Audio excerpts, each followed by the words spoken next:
The Palomar Comets entered play yesterday with their backs against the wall, but at day's end they were queens of the North after back-to-back wins over San Joaquin Delta and College of San Mateo. But the championship round brings an all-too-familiar nemesis as the tournament undefeated Mount San Antonio College Mounties stand at the precipice, seeking back-to-back 3C2A championships. Palomar and Mount SAC set to face off again. The 3C2A softball championship is next.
Championship Tuesday here on SoCalCollegeSports.com. It's a 2019 3C2A softball final, a rematch of a year ago. Palomar and Mount SAC, defending state champs.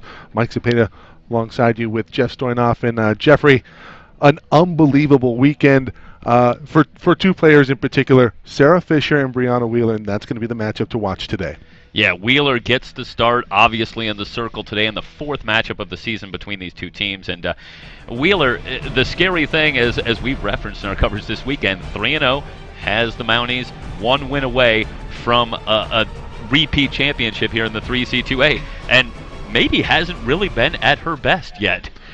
She's spread out hits, able to work herself out of some jams in the 3 wins, but here they are, one win away, and that's a scary thought if you're Palomar. Well, if you're Palomar, you have to have a different approach. You already have a chance to see her. In fact, you were right there. You had the Granado walk-off home run to get them back into the winner's bracket, eventually face San Mateo. Now they're live today here on Championship Tuesday. But Sarah Fisher is a special player, and she's been moved into the top of the lineup. The last time they played Mount SAC, she was in the 3-hole, I believe. Now she's at the top. She has multiple home runs. She's batting over 800 on the weekend. Frightening numbers for any pitcher. Yeah, 9 for 13 at the plate. 6 walks, meaning she's been on 15 times out of 19 appearances at the plate. 4 of those walks are intentional, and it'll be interesting to see how Brianna Wheeler chooses to work to Sarah Fisher. But it's not just Sarah Fisher. You don't have the option of simply pitching around. Megan Wackles with a big day yesterday, 3 hits, 4 runs batted in the 2 games. She was huge. Kylie Pignoni, the 2 hitters that hit after Fisher. It doesn't get a whole lot easier with a team that hit 390 as a team in the regular season. So Fisher's dominating. She's scary to deal with, but you got the rest of the team to concern yourself with as well. Margin for error very slim. We saw the 2 teams that lost yesterday, San Joaquin Delta, San Mateo, committing multiple errors. That you cannot do that against a team as good as Palomar is. And, man, I just can't wait to get to the rematch. We'll find out who the state champ in 2019 will be coming up.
championship here on SoCalCollegeSports.com.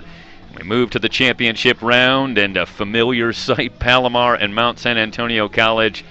3 championships in the last 6 years between these two teams, and make it 4 out of 7 by the end of today. Allie Hewen will get the start in the circle for Palomar. They will be the home team for the first of 2 possible today. Now, for those who might not be familiar, Mount San Antonio College out of the winner's bracket, undefeated on the weekend. If they win here in our first game, it's over, and they're the 3C2A softball champions in 2019. For Palomar, a little bit longer road. Came out with the 2 wins yesterday, so they arrive at the championship round, but they need to win this game and then another game, which would start a half hour at the conclusion of this first game in order to secure their championship here in 2019. And you get a look at Sarah Fisher getting ready at third base. And, well, Michael, Allie Hewen and Sarah Fisher, that's a pretty good place to start with the Comets' success this season and this weekend. Yeah. And Mount Sac has had some success versus Hewen, much like they did last year. I believe it was Alyssa Garcia, if memory serves, a year ago for Palomar. Now Hewen in relief last year is essentially the primary number 1. Her along with Kat Aguilar this season for Palomar. Aguilar touched up yesterday. Yeah, interesting, Michael, that in looking back, this is the 4th meeting between these two teams. In the 2 regular season meetings, it was Kat Aguilar that got the start against Mount San Antonio. But Hewen gets the start earlier in the championship, which that was back in Game 6 on day 2. And what a big win that was for the Mounties, as that put them in the winner's bracket, helped them to get here needing only 1 more win. Candace Halliburton will lead things off. She'll be followed by Allie Longtree. As the first pitch to Halliburton outside a ball. Halliburton. And then Ciara Granado, who has been one of many, but perhaps the principal offensive hero for the Mounties here this weekend. Yeah, the biggest bat of note coming in per Ruby Rojas, head coach for Mount San Antonio College. You can talk all day as Halliburton lifts this one to deep right center. Crawford on the track. It's off the wall. Triple. Halliburton rounding second. She's going to hold up with a leadoff double. You know, Mike, I started to make the point, you could talk all day about the speed of Longtree and Halliburton at the top of this order, over 50 combined stolen bases. But how about this? There's some power there, too. They both homered this weekend, and you see Halliburton with the power to the gap. Power to the gap there, but respect for the arm in right and in center was Megan Wackles that comes over, makes the play, gets the ball in quickly, and that's a good job of Ruby Rojas understanding the situation there. Hey, let's not spoil this here. Let's not get greedy early on. We want to get some base runners aboard, and here comes Allie Longtree. Comes in batting .431, 6 home runs, 33 runs batted in. Had a big opening night against Sac City here in the tournament. In a 2-1 win, she was 3 for 3, including a solo home run. Takes the first pitch for a ball.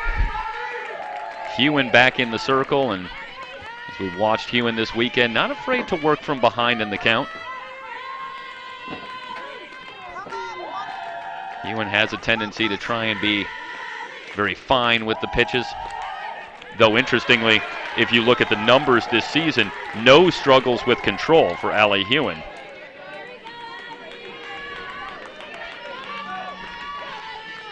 Hewen comes in with a record of 15-2, an ERA of 0.85, but in 98 1/3 innings of work, she's walked just 34.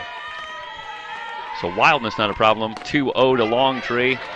She pumps one over on the outside corner for strike 1. Granado waits on deck. We're just underway. Championship Tuesday. Here in the 3C2A softball championships, weather has had a say in the schedule this weekend. But we made it. Happy you've joined us. Rise ball high, 3 balls and a strike on Longtree.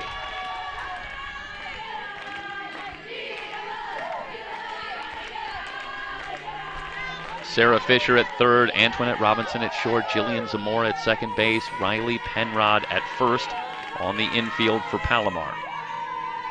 3-1. On the ground to short. Robinson kicks it, and she's going to have to eat it here. Everybody's safe. Antoinette Robinson charging this ball, and obviously for Robinson, this play made more difficult by the tremendous speed of Allie Longtree, and Perhaps just a little quick, trying to get that one ready, understanding that Longtree getting down the line very quickly ends up with an error on the play. Halliburton stays at second, so it's first and second. Still nobody out here in the top of the first, and the Mounties trying to grab hold of this one quickly. And Hewen in a jam, and of course going to come out and talk about the situation. And Sierra Granado will have a chat with her head coach, Ruby Rojas. She's a lifelong friend. I went to middle school with Ruby. We were having a conversation last night about her career and played third base for Virginia. She was an All-American, former Cavalier, and now has her team primed and ready for a possible back-to-back championship in 2019. Third baseman Ruby Rojas talking to her current third baseman, Sierra Granado. That's exactly right. And no doubt, finished her career and left. There must be a strong measure of pride. 381, 11 home runs, 44 runs batted in for Sierra Granado. She knows how to recruit at third, that's for sure. So Granado stands in against Hewen. The last time that Granado faced Hewen, she took one out for a walk-off home run earlier in the tournament.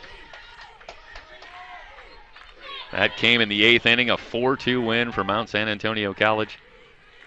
Propelled them into a matchup with College of San Mateo the next day, which they won to move here to the championship round, and now just one win away. First pitch from Hewen outside a ball. So tough to work to this top of this order, Michael. The discipline, in addition to the obvious ability to drive the ball. 1-0 pitch, up in the zone again. They don't let you get away with a lot of mistakes. We saw that last year with the Vicky Gutierrez 3-run bomb, the go-ahead 3-run bomb for the 2018 champs. Yeah, Granado 15 walks on the season versus just 9 strikeouts. So she handles the bat well. Here's the 2-0 pitch, off speed in there for a strike. I bring that up because guess who's on deck? Vicky Gutierrez.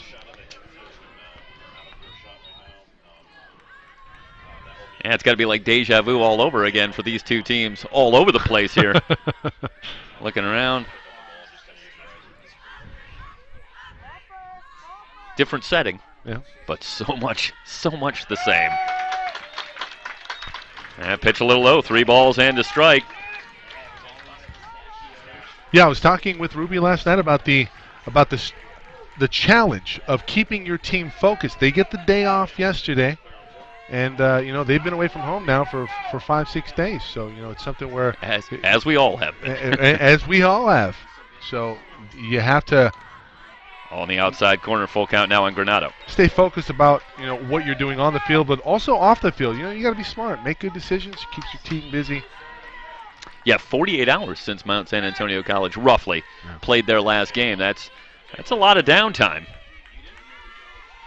But... they're off to a quick start here. 2 on, still nobody out in the top of the first. Wind blowing out to right here, Story. Foul ball off the bat of Granado. Vicky Gutierrez waiting on deck to be followed by Adriana Ramirez. In the 5 spot, Jessica Trujillo batting 6th and right. Quinn Diavola batting 7th. The shortstop, Gabby Estrada. G-Dog batting 8th, second base. Caitlin Felina, designated player, batting 9th. Outside and a ball, and Granado works the walk. Bases loaded, nobody out here in the top of the first, and Vicky Gutierrez coming to the plate. Well, I make the point that the last time Granado saw Hewen, she took one out to left field, and the last time Vicky Gutierrez was at the plate in the 3C2A championship round, she took one, I should say, in the championship round, she took one out. Launched it to left. Hewen ready. Good. Curveball away. Story, you and I had a conversation about that very situation. A fascinating story. Go ahead. Yeah, from Brianna Wheeler's father. And I don't want to get the story wrong, so I will gather myself and tell the story here. But an interesting look into that pivotal play last year. Fouled back to the screen.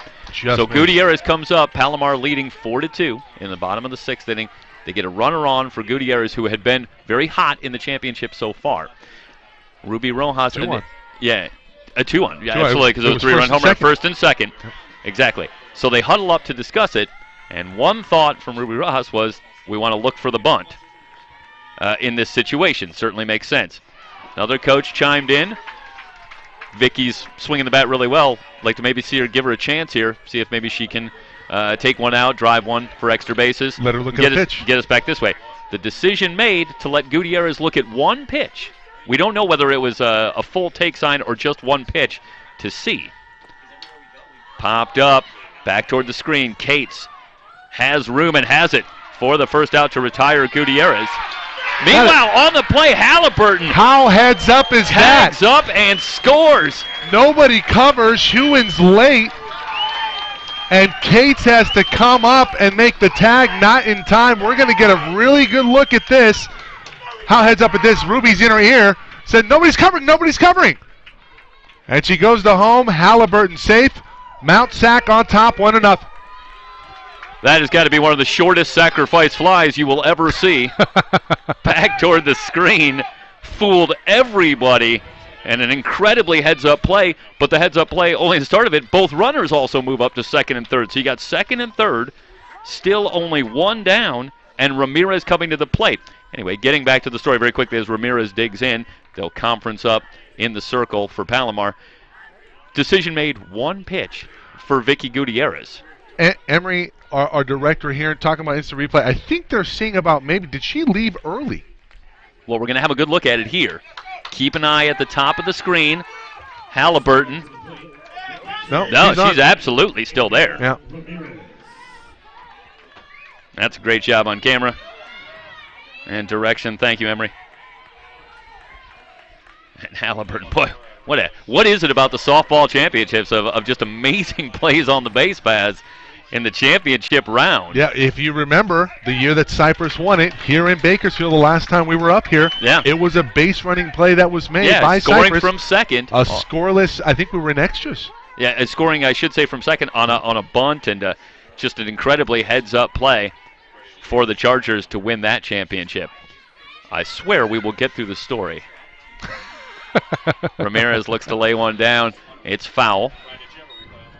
One pitch for Gutierrez for returning the story. Boy, if you're still with the story, you have incredible retention to stay with the story. On that one pitch, the ball gets away from the catcher. Wild pitch, gets back. Runners move up to second and third. Makes the bunt obsolete at that point. Now Gutierrez free to swing away. Of course, we all remember what happens next. She went deep. She goes downtown.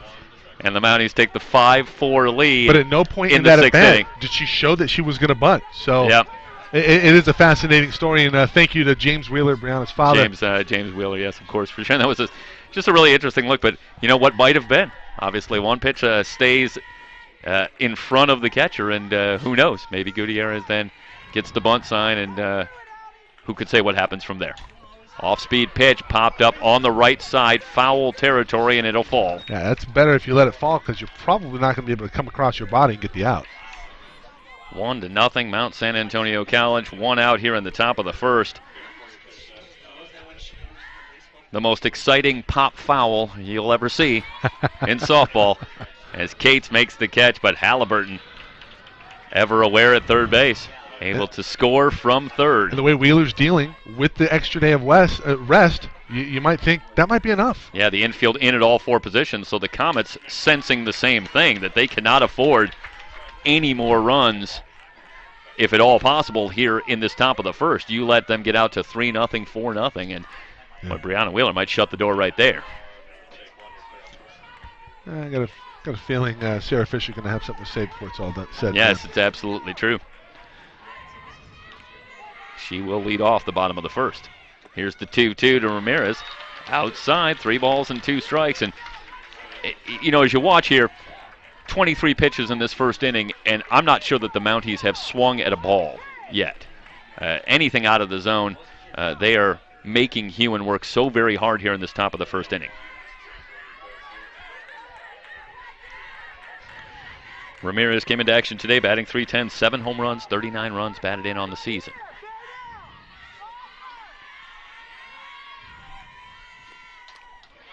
Fouls this one back. Well, that was heat from Hewan and Ramirez able to just get a piece of that one, fight it off.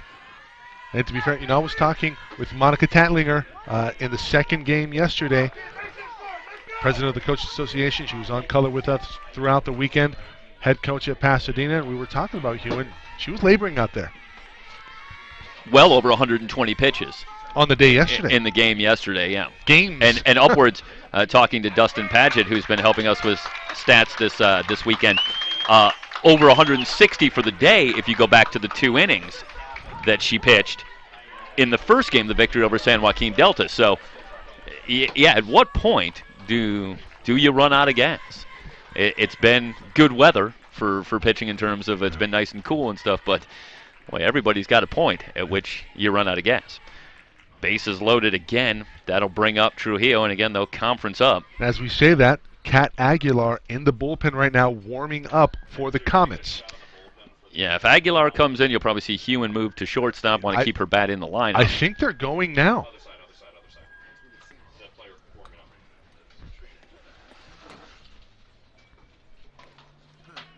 So, and you know what? Hewen will stay in the game and remain available. Bringing out the training staff here, Stoy. Let's see the look. Right now, they're... She is late, and is that Allie Hewen? She's in tears.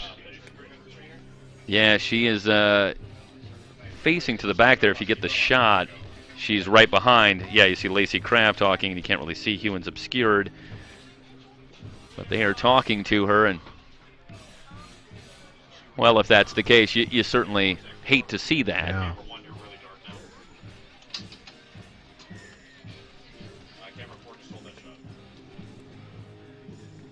And we'll keep it here and see what Lacey Kraft ultimately decides. Home plate umpire Kent Jacobson out in the conference as well. Skylar Brown, the first base umpire today. Frank Bispo, the third base umpire.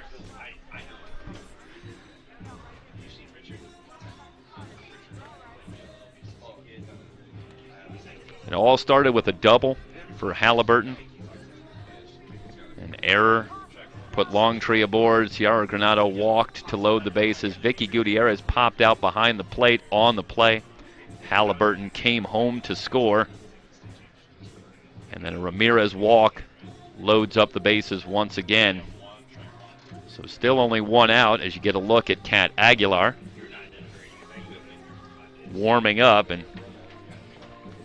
if you're looking for good news here, if you're a Comet fan and pulling for Palomar in this one, Kat Aguilar leading the team in innings pitched on the season. An outstanding hurler for Palomar all season long. So Aguilar indeed got the start in the first 2 matchups between these two teams, and in the second matchup, she's going to through a complete game shutout against Mount Sac for a Palomar win. Now she's going to stay in now. I would hate to speculate as to what the issue is, but the trainer was out there. They were talking with her about it. She's going to stay in. We see Antoinette Robinson go into the dugout, so Hewen will come in at short. Here comes Kat Aguilar. So yeah, they'll move Hewen in to shortstop, and Aguilar will come in. We'll come back, give you the news on Kat Aguilar, the new pitcher for Palomar, when we return on SoCalCollegeSports.com.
new pitcher, Kat Aguilar, and the Mounties having it all their way early. They've got the bases loaded with only one out, already leading 1-0. And so let's quickly clean up some rules business here. With Hewen moving to shortstop, this amounts to a position switch. So theoretically, Hewen is able to return to the circle at a later point in the game, as Kat Aguilar will take over in the circle. Trujillo due up for the Mounties. Longtree at third, Granado at second, Adriana Ramirez at first. Aguilar. And you see Fisher having a conversation with Hewen. And we'll try to get that shot here for you. But Fisher, a big leader on this team, obviously, with what she's done. Yeah, and you can see in the highlights that we've shown, not only just a big leader on the team, an emotional leader on this team, too. She is pumped up when she plays. And no doubt, Allie Hewen in the circle at shortstop at the plate, so important to this team. And big bat. She's had a hot bat this weekend. We're still in the top of the first inning, yeah. and there's still a lot of ways that she can impact this game and help her team moving forward. Aguilar on the season comes in with a record of 19-2, an ERA of 1.83 and 133 and 2/3 innings, 108 hits allowed, 27 walks, 130 strikeouts. So Aguilar has been terrific all season long. I see umbrellas starting to come out. It's starting to rain. It's going to be a little bit of a drizzle here, and we hope to continue. And as we say, Aguilar, the 2 regular season starts. She struggled somewhat in a 6-0 loss in the first meeting between these two teams, but did come back to throw a complete game shutout in Game 2, a Palomar 1-0 win. As this is the 4th matchup of the season. The 3rd matchup came earlier in the tournament, a 4-2 win for Mount San Antonio College on a Ciara Granado walk-off home run in the bottom of the 8th inning. Well, if there were to be a delay, it's hard to imagine that it wouldn't be to Palomar's advantage at this point.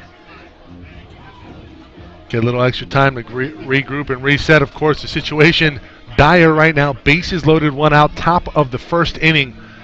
And Mount SAC looking for blood. That'll bring up Trujillo as Aguilar continues to warm. Trujillo comes in batting .339, 5 home runs, 33 runs batted in. Okay, yeah, I just used the PCT button on the radio usually. Take 4. Yeah, got it. Go ahead and cover anything electronic with the plastic bag behind you. Sorry. Camera 2, as long as you're good. I don't know what the situation is up there. Your attention, please. Now playing short. So Hewen now at short. 22, Allie Hewen. Just going back to the heads-up play by Candace Halliburton. I wonder if we have that on replay. I'll bring that up for you at some point. Finishing off the defense, Kylie Pignoni starting in left field, McKenna Crawford in center, Megan Waholtz in right.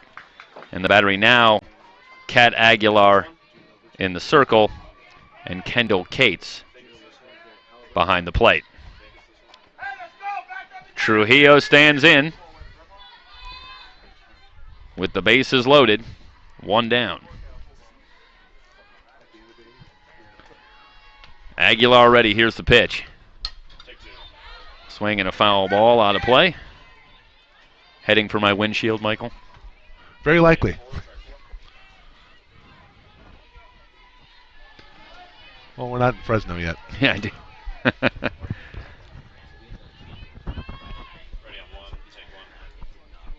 Penrod creeping in at first. Fisher inside the bag at third. Change up in for a strike. Now that's dirty right there, and that's a good sign if you're the Comets. Aguilar controlling the change up in the off-speed stuff early. Yeah, the last time Aguilar saw Mount San Antonio College, that was the dominating performance in the 1-0 win. Curveball away. In the previous matchup in the tournament between these two teams, it was Hewen who went the route, 7 1/3, before the Granado home run. So this is the first time that the Mounties have seen Aguilar in a couple of months. Chopper back to the circle. Aguilar goes home to force Longtree. Cates with no play at first, but the fielder's choice keeps it at 1-0. This could potentially be a big missed opportunity early on for the Mounties. They had the bases loaded with only one out. If the Comets can come away with here with only one on the board, that is a huge win, especially when you have to bring in another pitcher. Yeah, this might be just the kind of momentum switch here for Palomar that you really want. Obviously, you don't want Hewen to come out of the game, but maybe this turns the tables a little bit, especially if they can get out of this inning. Curveball away, a ball and no strikes on Diavolo. You lose Hewen in the moment right now. She's at short, but there was a lot of momentum for the Mounties.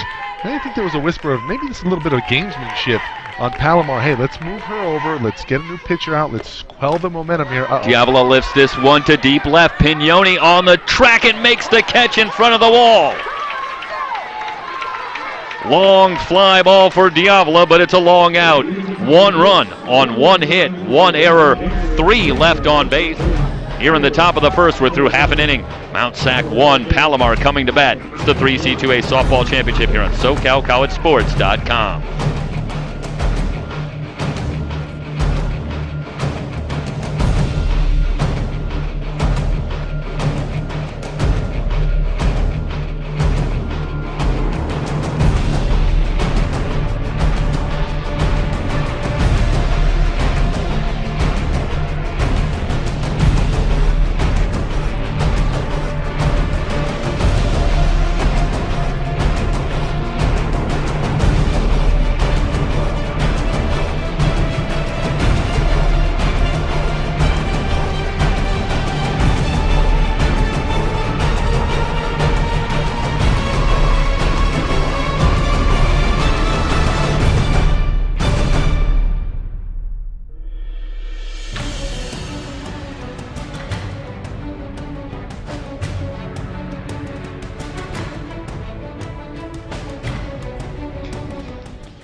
Take you back to the top of the first, and Cates able to bring in the foul ball, but watch the top of the screen. Nobody at home plate, and it's Halliburton.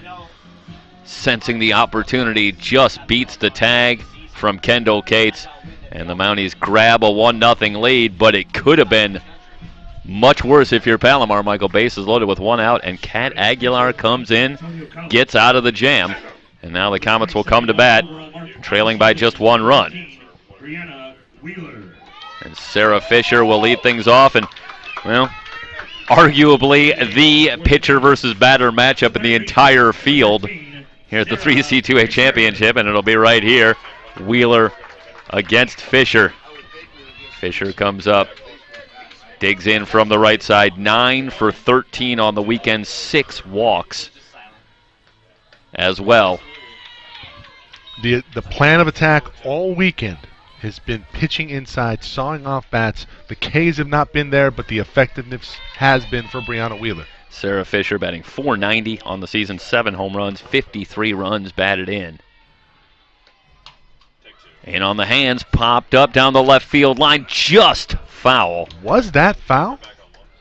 Boy, I'll tell you, that was about 6 inches. It looked from here like that was just foul.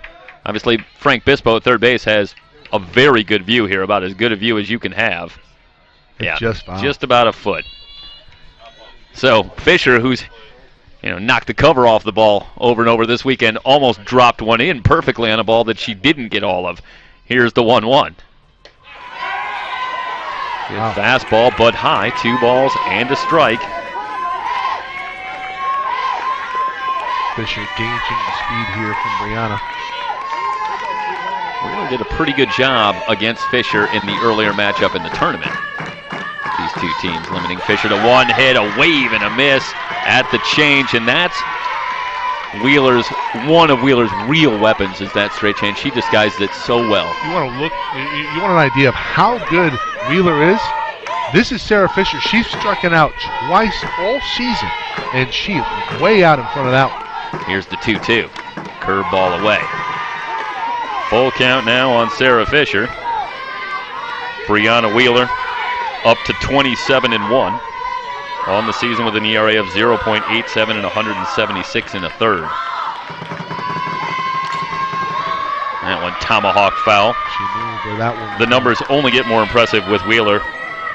One of two 3C FCA pitchers of the year. Emily McAdams in the north, Brianna Wheeler in the south. 176 in the third, 94 hits allowed, 43 walks allowed, 225 strikeouts. So she's got dominating stuff. Payoff pitch to Fisher. Chopper to short, big hop. And over to first, Diavola with the strong throw. Big Fisher out. retired. Huge out at the top of the lineup for Mount SAC. Not that it gets, well, I guess it gets easier if you're starting with Fisher and going with everybody else, but I would not say that this Palomar lineup is at all easy to get through. Yeah.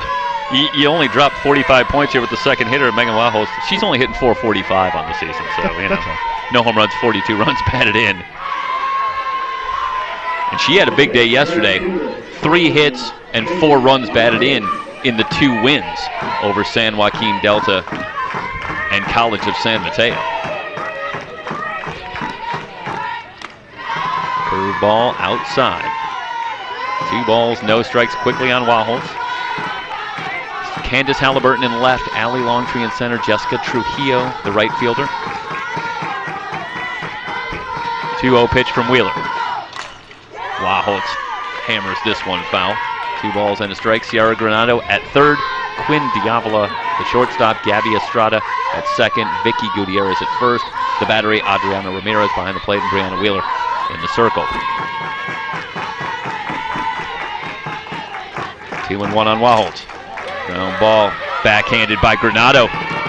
The throw across to retire Wahos, and well, Granado, as good as she's been at the dish, maybe even better in the field. Some highlight reel plays, and this is another one that she makes look oh so easy. That's a long throw. It's a tough play, and you go back to the pitch there from Wheeler. It's some off speed there that really gets her out in front. She has to reach for this one. You gotta like the confidence of Granado here that she elects to play that ball on the backhand side. She could be a little more sure if she wants to shuffle over, play that ball more to the forehand side, but then it's going to be tougher to make the throw. But she's got the confidence to take that one with the backhand. That makes it a lot easier to get the strong peg over to get Wahos.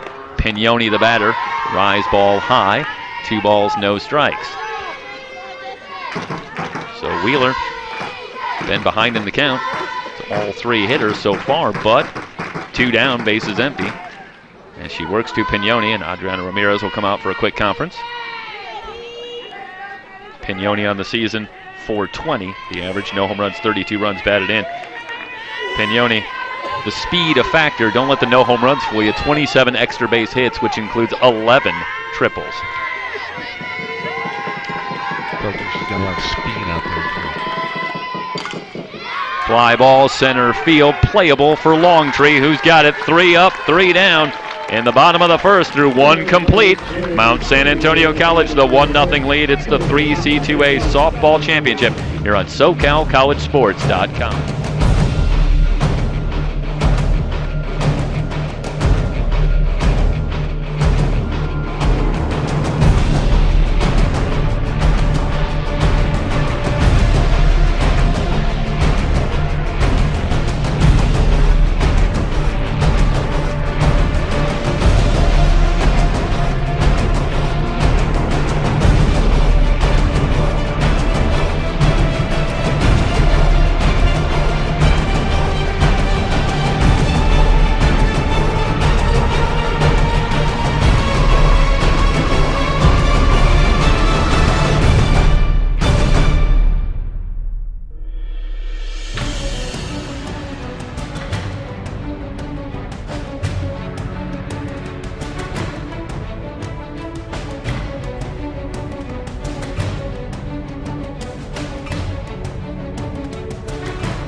Top of the second inning from Bakersfield, the 3C2A softball championship here on SoCalCollegeSports.com. It'll be Gabby Estrada set to lead things off, followed by Caitlin Felina.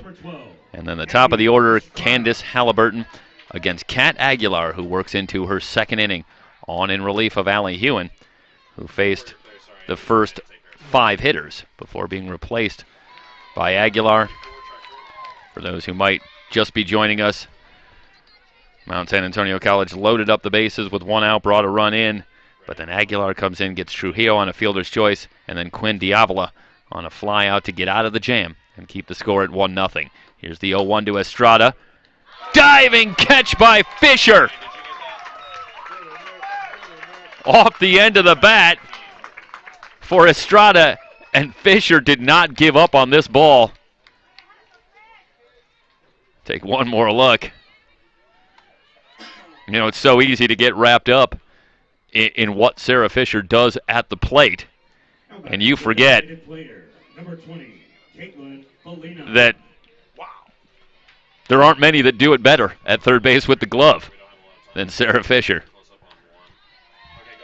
Lays out there and retires Estrada, and that'll bring up Felina, who takes a fastball on the outside corner for strike 1.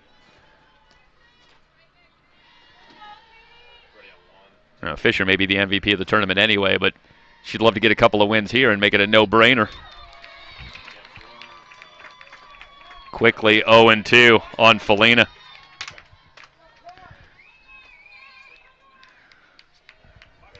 And there is Caitlin Felina, the designated player. They're in at the corners. Here's the 0-2. Outside. A ball and 2 strikes, and Felina in that mold of a lot of 9 hitters that we've seen. Jillian Zamora on the other side here. So important to get production in that 9 spot with so much hitting power at the top of the order for all of these teams, and it makes the 9 spot so important as you turn over the order. So Felina, the designated player, brings a lot of speed to the bottom of the order, and that only adds to the danger of Halliburton and Longtree, as we've talked about for Mount San Antonio. Halliburton and Longtree, not just speed at the top of the order, but a lot of power. So Felina, an incredibly important batter to retire. She comes in batting .314.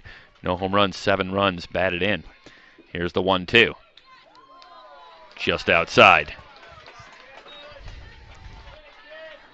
Kent Jacobson leaned, but then went with the ball. 2 balls, 2 strikes on Felina.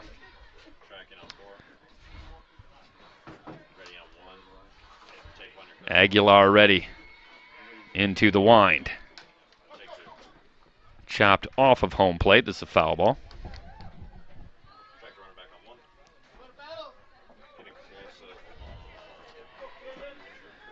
And she'll get the bat back from Halliburton, who waits on deck, and Halliburton has been the story early in this one. The leadoff double, and then the heads-up play on the base pass at third on the pop-out to bring home the lone run. Outside a ball, and Felina works the count full.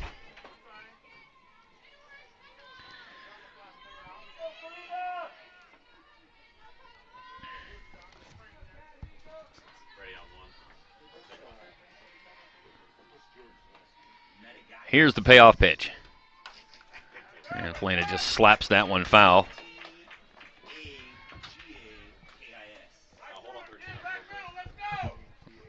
Pitch count shouldn't be as much of an issue for Kat Aguilar this weekend. She has not seen as much action in the circle, certainly as Allie Hewen. But of course, for Palomar, the only path to a championship is 2 wins here today. So between Aguilar and Hewen, they're going to have to get it done. Bouncing ball to short. The throw over from Hewen just in time to get Felina. Well, Hewen needed every bit of the strong arm that she has to get the speedy Felina. I'll get you the replay, and takes this one on the second hop, and you'll get a great view of it here. I'll tell you, if Hewen doesn't get that ball out quickly, she's not going to get Felina going down to first. She needed the the quick transfer and the cannon shot to first to get Felina. And she just did. First pitch to Halliburton. For a ball. 1 ball, no strikes. Halliburton with a double. Her first time up. 10th double on the season for Halliburton, who came in batting .403. Here's the 1-0. A little bit high with the rise ball. 2-0 on Halliburton.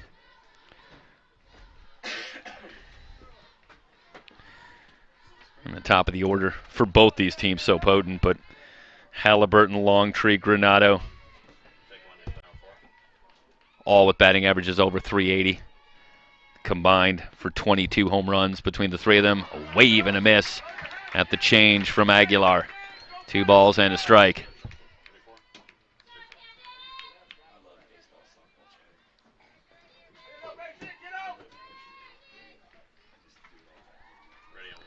Outfield shading Halliburton just slightly the opposite way. She took it out to right center for the double to start the game. Popped up behind second. Hewen will put it away to retire Halliburton and the side. 3 up, 3 down for Kat Aguilar, who's come in and set down 5 in a row after relieving Hewen. We head to the bottom of the second. Mount San Antonio College, the 1-0 lead over Palomar on SoCalCollegeSports.com.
Kendall Cates will lead things off for the Comets in the bottom of the second. She'll be followed by Taylor Riley and Allie Hewen. The Comets come to bat looking for their first base runner against Brianna Wheeler. Curve ball away, a ball and no strikes on Cates.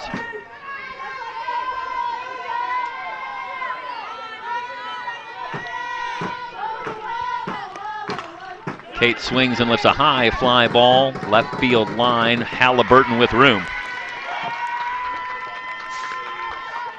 4 up, 4 down for Brianna Wheeler, and she'll go to work on Taylor Riley. Riley batting .375 on the season, no home runs, 7 runs batted in, and it's been Riley in the second game yesterday and now today getting the call as the designated player, replacing Samantha Renteria. 412 hitter, but for Palomar and Lacey Kraft, they go to Riley, who herself has had an outstanding campaign. In on the hands, and Ramirez couldn't locate it. That was a ball that was playable, but Ramirez couldn't find it, and so Taylor Riley gets another life. He's so tough to locate that ball coming out. I mentioned that Riley, a freshman, had a very good season with the .375 average. 48 at bats, no home runs, 7 runs batted in. She's 1 for 3 in the tournament. Fastball tailing inside, almost got a piece of Riley, but didn't. 1-1. A freshman, Taylor Riley, and there you get a look. The pitcher of the year in the South, Brianna Wheeler. Looking for her 28th win on the season and second 3C2A championship in her career. 1-2 on Riley.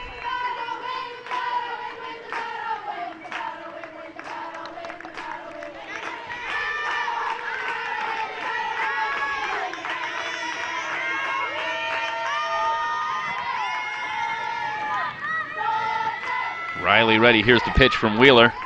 Rise ball, 2 balls, 2 strikes.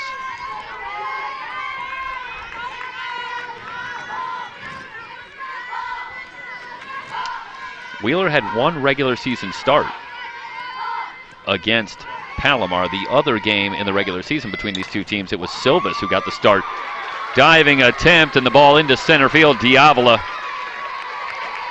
not able to come up with that one as Riley singles for the first hit of the day for Palomar, and that'll bring up Hewen. Get a look at this one. A good piece of hitting from Riley, who continues to impress. Now 2 for 4. That'll bring up Hewen. Started to make the point earlier in the season. First meeting between these two teams, it was Silvas who got the start for Mount San Antonio College.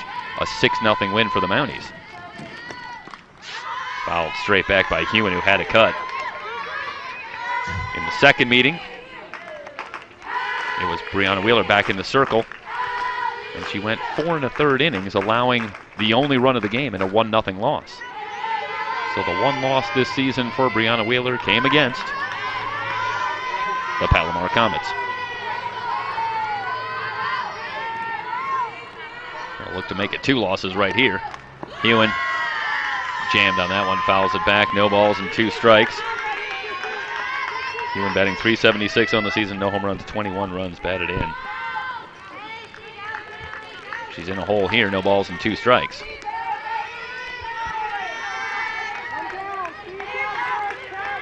Earlier in the tournament, Wheeler, of course, got the start in the circle against Palomar. Popped up, back this way. Still no balls, 2 strikes. And Wheeler went 8 innings, scattering 9 hits in a 4-2 win.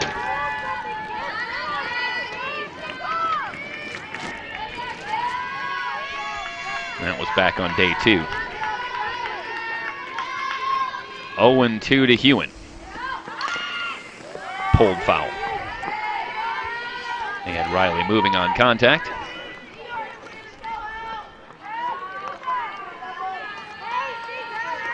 Palomar as a team, 61 stolen bases. 6 different players with 5 or more steals.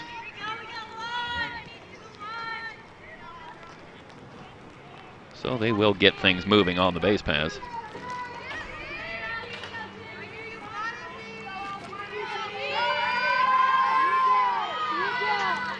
And Kent Jacobson had to reload behind the plate.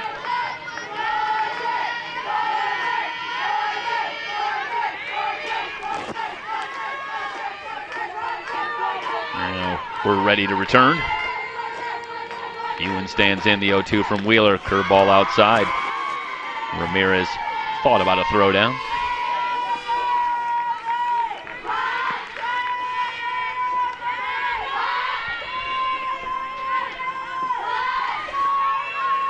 Riley Penrod waits on deck. Called strike 3 on Hewen, a snap throw down, and Riley back. So Hewen down on strikes. Wheeler with her first strikeout of the day. And just freezes Hewen with a good fastball. And it's hard to be ready for that pitch when Wheeler brings such a good straight change to the table and loves to go to that pitch with 2 strikes. And there, Hewen just can't pull the trigger. Ball right down the middle. First pitch swinging and a base hit for Penrod. First and second, 2 outs. McKenna Crawford coming to the plate.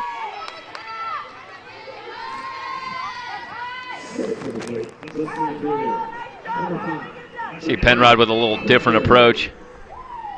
Knows that Wheeler is going to be around the plate. She's got great control. Maybe your best chance is to go up there looking for something early. Gets one she can handle there. Singles to left. So the Mounties will conference up, and now Kent Jacobson will come out there and break it up.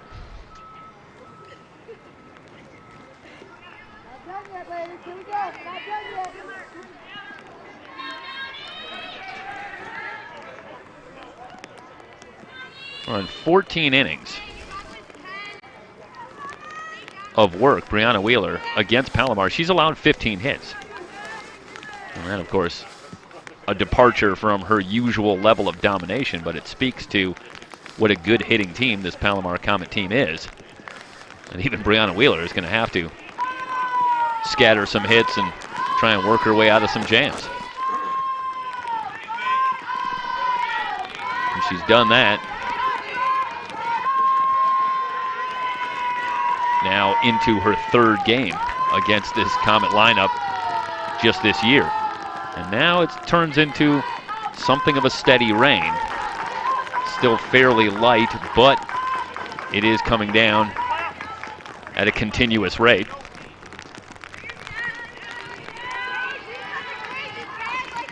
Now this weekend, you got to keep track of the game and you got to be part-time meteorologist. Not an easy gig. First and second, first pitch to Crawford. Just high a ball.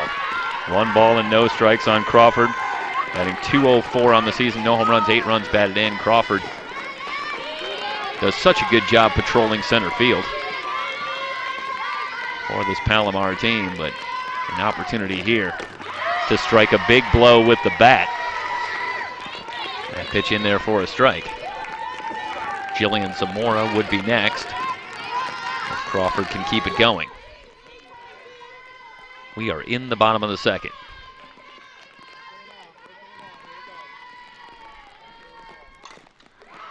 Jam shot, back of second into center. We've got a tie game. Crawford. That's her first hit of the tournament, and it couldn't come at a bigger time for Palomar. A 2-out RBI single as Taylor Riley able to beat the throw easily. Brand new ball game in the bottom of the second. We're tied at 1.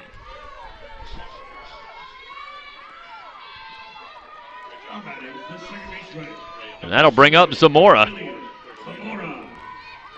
And as Zamora stands in, the stakes couldn't be higher for the two teams because Sarah Fisher sits in the on-deck circle ready to bat. So Wheeler, perhaps never a more important batter. And for Zamora, if she can keep this inning alive, you raise the possibility of Fisher coming up with runners on base and a chance to extend a lead. Curveball high, a ball and a strike on Zamora. Just speaks to how significant not scoring more runs in the top of the first for Mount SAC becomes here. Yeah, absolutely. They had a chance to potentially break this one open. And Kat Aguilar, what a job. Ground ball second. Estrada will go to first to retire Zamora. But the Comets even it up. 1 run on 3 hits, no errors, 2 left on base. We head to the top of the third. All even again here on SoCalCollegeSports.com.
Allie Longtree will lead things off for the Mounties. It'll be Longtree, Granado, and Gutierrez. 2, 3, 4. Heart of the order coming up for the Mounties in a 1-all game.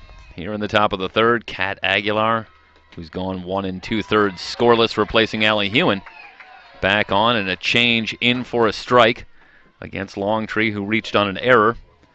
Her first time up. 4:31 coming into action today at the plate. 27 stolen bases for Longtree, leading the team. So critical to keep her off base. Curveball outside, a ball and a strike.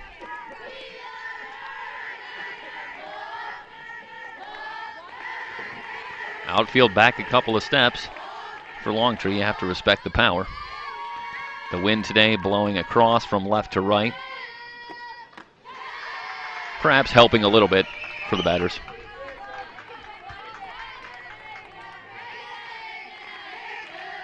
Saw a couple of balls carried to center field. Most notably, Halliburton to start the game drove it to the base of the wall in right center. And all weekend long, it's been something of a hitter's park here. Change just outside, 3 balls and a strike on Longtree.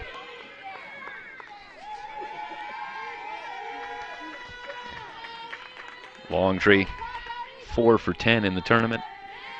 Had the home run back on night 1 against Sac City. Hooking foul.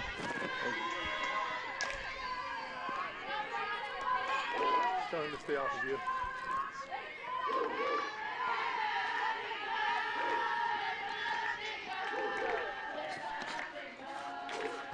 Crawford a couple of steps to right center.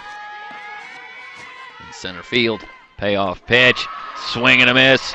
Longtree fooled by the change from Aguilar, who has picked up right where she left off in her last appearance against the Mounties. Is Kat Aguilar becoming something of a Mountie killer here for Palomar, a team that has been so close against Mount San Antonio College going back to last year. But looking for a way to get past this Mount San Antonio team, champions a year ago and looking to repeat. Drop ball again, this one low, a ball and no strikes.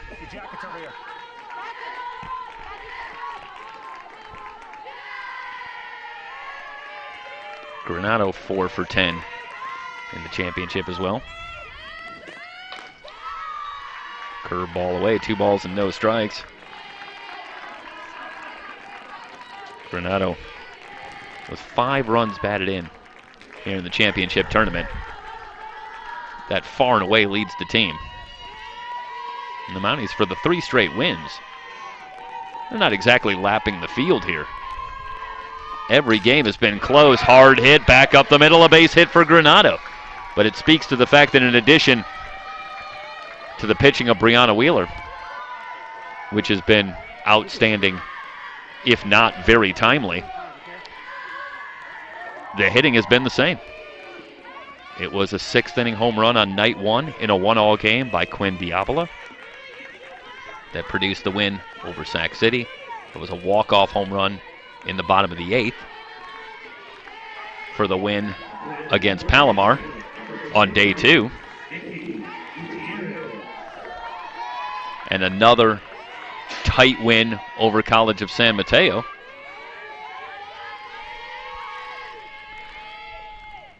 To get them here to the championship round, where they're just 1 win away. Curveball tailing away, 1 ball and no strikes. So after Aguilar had set down 6 in a row, she surrenders her first hit to Granado. Now Gutierrez with a sacrifice fly, her first time up. Off-speed pitch. Misses inside, 2 balls and no strikes.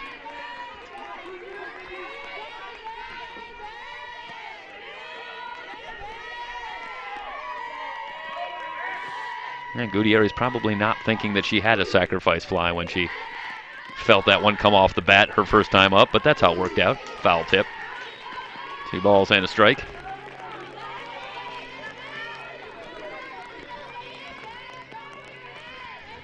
Gutierrez has had a quiet weekend so far. She's 1 for 10.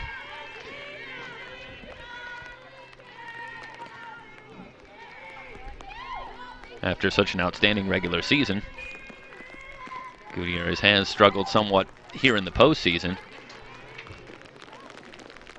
But again, the Mounties, it seems to be a different player in every game that steps up. Of course, if you go back, Michael, to the championship round last year, it was Vicky Gutierrez who stepped up. So everybody seems to have their turn with this Mount San Antonio team. And yet Mount Sac usually finds a way. Absolutely true. 2 balls and a strike on Gutierrez. Ramirez waiting on deck. The rally cow making an appearance. You know Homer's here. We got to find him. I don't think we found him yet. No, we just did. Oh, do we? Okay. Curveball outside. 3 balls and a strike on Gutierrez. There he is. Wait. That's good. Put a coat on that cow. It's cold out here. Give him mine. Yeah, keep him dry. He gets his own canopy. Here's the 3-1. Hey, we haven't had that sometimes. Ground ball to short. Hewen to second for 1. The relay not in time. Gutierrez able to just leg it out, keep the inning alive. Vicky sporting some good wheels there down the line and beat this one out. A pretty good view of it here. Well, it's a great job by Hewen and Zamora.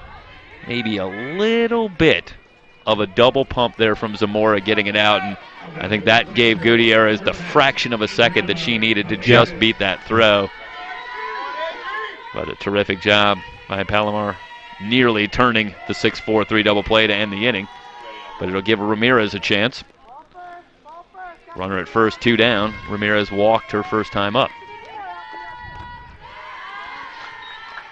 Ramirez, another very dangerous hitter who's been quiet so far on the weekend, and that's an unsettling feeling when you play against a team like Mount Sac. That a player with 7 home runs on the season still looking for her first hit, and you know it's coming at some point.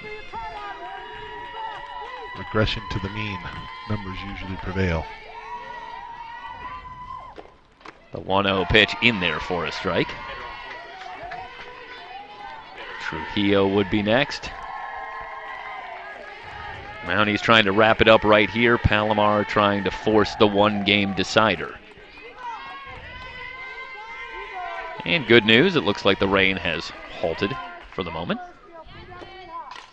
Slow curve popped up on the infield. Zamora squeezes it to retire the side. No runs, 1 hit, no errors, 1 left on base. Palomar coming to bat in the bottom of the 3rd. We're tied at 1. 3C2A softball championship. SoCalCollegeSports.com.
Sarah Fisher will lead things off in the bottom of the 3rd for Palomar.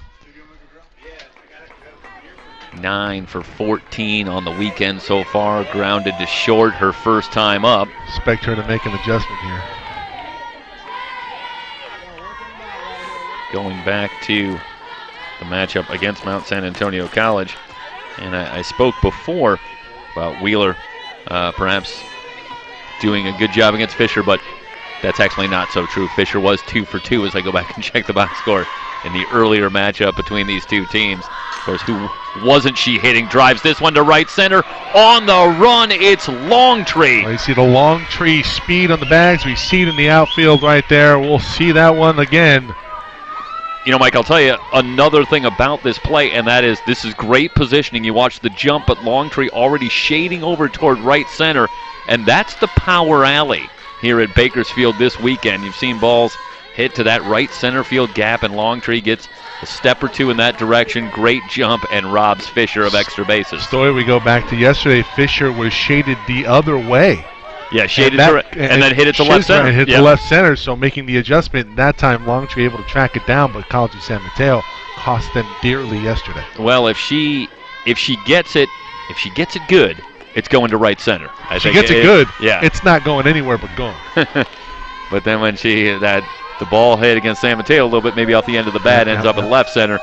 And just the vagaries of the game, who could figure it out. 2-0 on Waholes, who grounded to third her first time up. Change in there for a strike, and Wheeler able to throw that change up behind in the count for strikes. Such a critical weapon for her in the circle. 2-1 to Waholes. On the outside corner, count evened up. Goes off speed outside corner. That's just a beauty. Waholes now 5 for 19 on the weekend. I throw that stat out there to illustrate just how many games Palomar has played by now. Yeah. This is their 6th game of the weekend. Off the glove of Wheeler, but she recovers. The throw is low, and Waholes is going to be safe.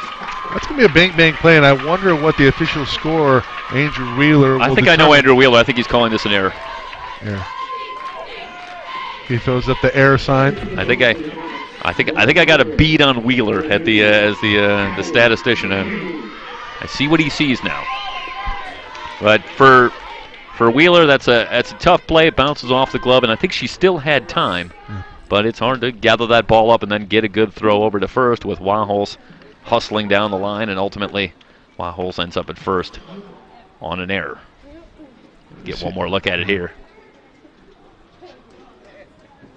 I think if she just scoops this over, it's good, but she tried to bring it up, throw it, and she goes low. Yeah, I don't think she ever quite had it in her hand, again, as she picks it up and the throw is off. So Waholes on at first with one down, and Pignoni coming to the plate. Pignoni with a timely hit yesterday. Indeed, in that 5-run 5th inning against Delta, where I'll tell you, Palomar was in some trouble, down 2-0, and Delaney Pamplin was cruising along, and it looked like the Comet season might end right there in day 3 of the championship, but this lineup's so dangerous all the way through, and they end up batting around, plating 5 runs, and they hold off San Joaquin Delta for a 6-4 win. Pignoni had an RBI single in that inning. Overall for the weekend now, Pignoni 6 for 19. Had a cut and fouled that one away. She's in a hole now, no balls and 2 strikes.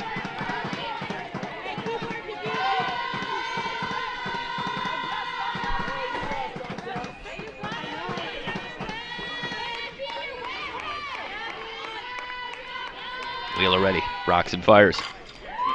In the hole, diving stop by Diavola, but she will not have a play on Pignoni. So that's going to be an infield hit for Kylie Pignoni. And it'll put runners at first and second with 1 down. And Kendall Cates will come to the plate. Cates fly to left her first time up. She's 4 for 18 for the tournament, but that includes a bomb back in the 11-3 win over San Jose. Yeah. Came back on Friday night as the Comets, well, you know where I'm going, Mike. They announced their presence with authority. Yes, they do. On Friday night with 10 runs in the first 2 innings. I got a feeling Brown Wheeler is not going to let that happen. Well, the Comets continue to be able to put base runners on against Wheeler. No easy task, but so far Wheeler has found a way out Well, the Comets, a very versatile team. You look at the speed on the bags; they can put pressure on you. So not only can they power it, but they can also manufacture it. Bouncing ball to second. Estrada will go to Diavola covering. They'll get one on the play. Waholtz advances to third. So runners at the corners with 2 down, and Taylor Riley, a freshman, comes to the plate in a huge situation here.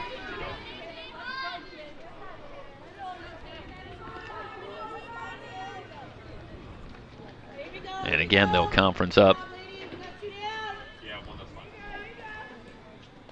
Obviously, a lot of things can happen here with runners at the corners and 2 down, and infield will come together, make sure everybody's on the same page as Kent Jacobson again comes out to disperse.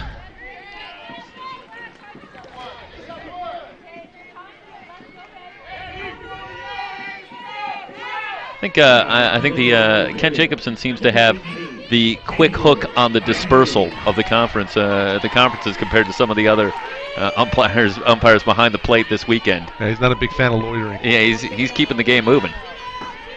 So that'll bring up Riley. She singled her first time up. Fastball in there for a strike, a throw down, and Waholtz back easily.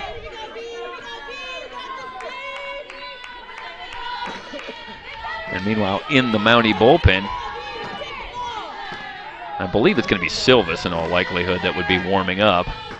But there is activity in the Mountie bullpen. Rise ball high, a ball and a strike to Riley. Riley inserted into the lineup in the victory over San Mateo yesterday. She was 1 for 2 with a walk in the game. So she has come off the bench swinging a hot bat. Pop back to the screen.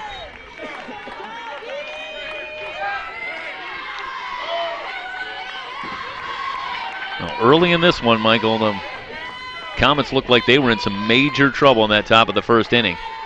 With the bases loaded and only 1 out, and Allie Hewen struggling in the circle. And looked like the Mounties might be able to put a chokehold on this one early, but they get out of the jam, and now who would have thunk it? The Comets here with a chance to maybe take the lead in the bottom of the third. She came out, training staff came out, checked her out, and they said, you know what, we're gonna keep you in, but we're gonna take you out of the circle. Here in comes Kat Aguilar, and she's put out the fire. 1-2. Pop fly on the infield, and it's Gutierrez who will take it to retire the side. No runs, 1 hit, 1 error, 2 left on base through 3 complete. Palomar and Mount SAC tied at 1. It's the 3C2A Softball Championship here on SoCalCollegeSports.com.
Top of the 4th, Mounties up to bat. It'll be Jessica Trujillo, Quinn de Avila, and Gabby Estrada, G-Dog they call her. Due up this inning for the Mounties. It's the Mounties and the Comets Championship Tuesday here on SoCalCollegeSports.com. You can catch this broadcast live on our YouTube channel, SoCal College Sports 1. Kat Aguilar in the circle right now, coming in relief for Allie Hewen. Hewen now at shortstop. And she has been terrific thus far. Got out of a huge one-out bases-loaded jam in the top of the first. The Comets give up as little as possible, only relinquishing one run. They get that back. And we're tied up at 1-all. The 1-1 in there.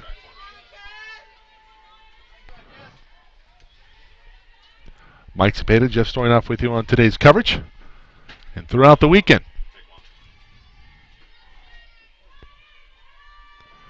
Trujillo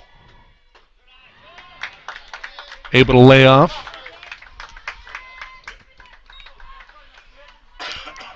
Well, what a run it's been here for the Mounties in 2019.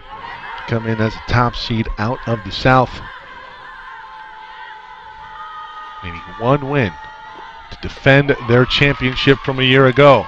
And that win, of course, as we've mentioned, over Palomar. Palomar looking to return the favor here, but they'll have to win 2 on Tuesday. Swing and miss on the 2-1, evened up at 2-2. Aguilar delivers. Fastball low. That'll fill it up.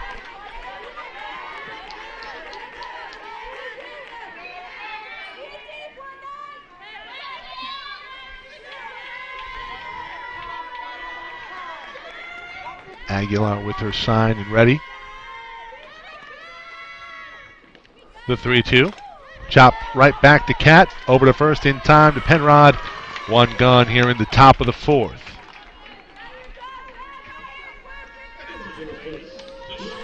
That'll bring up Quinn Diavola with a home run over the weekend. In fact, on day one, it was her go-ahead shot, the bottom of the sixth, that propelled them over Sac City. Danielle Reyes was fantastic in that one for the Panthers, but Diavola that much better. The Mounties prevail. First pitch on Diavola, strike one.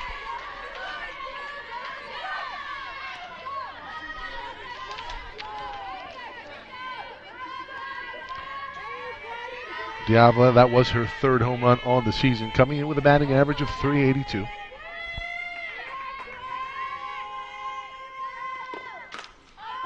And that one lifted to right field. This could be a trouble. And that one caught by Wackles. Terrific play made by Megan. And we'll have a good look at it here.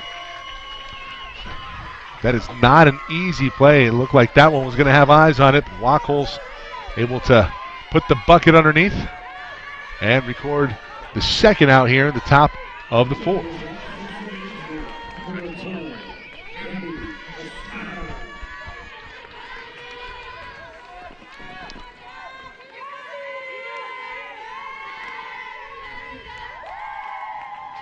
So G-Dog up. Gabby Estrada. I wish we were just furnished with a list of all nicknames before this want. tournament event. That is exactly what I would love to have.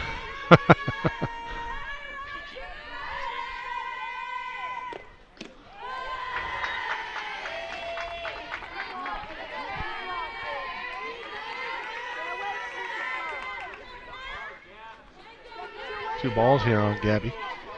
She lined to third on a great play by Sarah Fisher. Her first time up.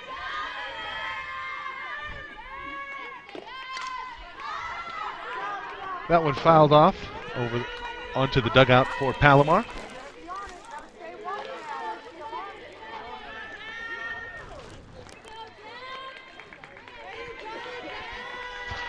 Sun's starting to make an appearance here. It's been cloudy all morning with a little bit of drizzle. Yep.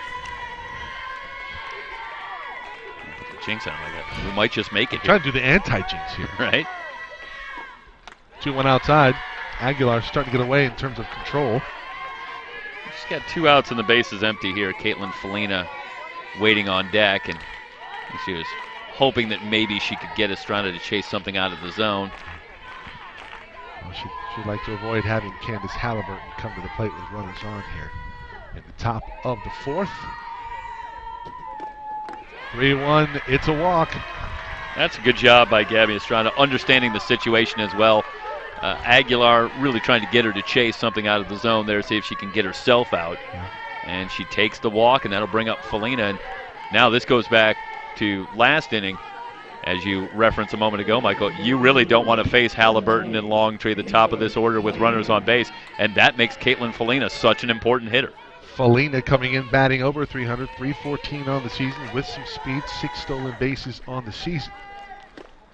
That pitch outside, ball 1. So 5 out of the last 6 pitches here have been balls from Kat Aguilar.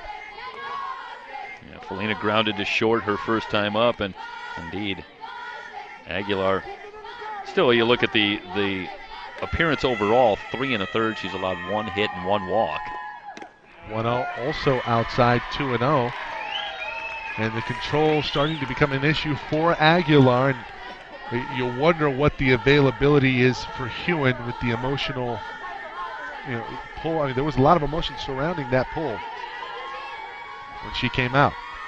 And again, Hewen, such a long day in the circle yesterday. And it could be.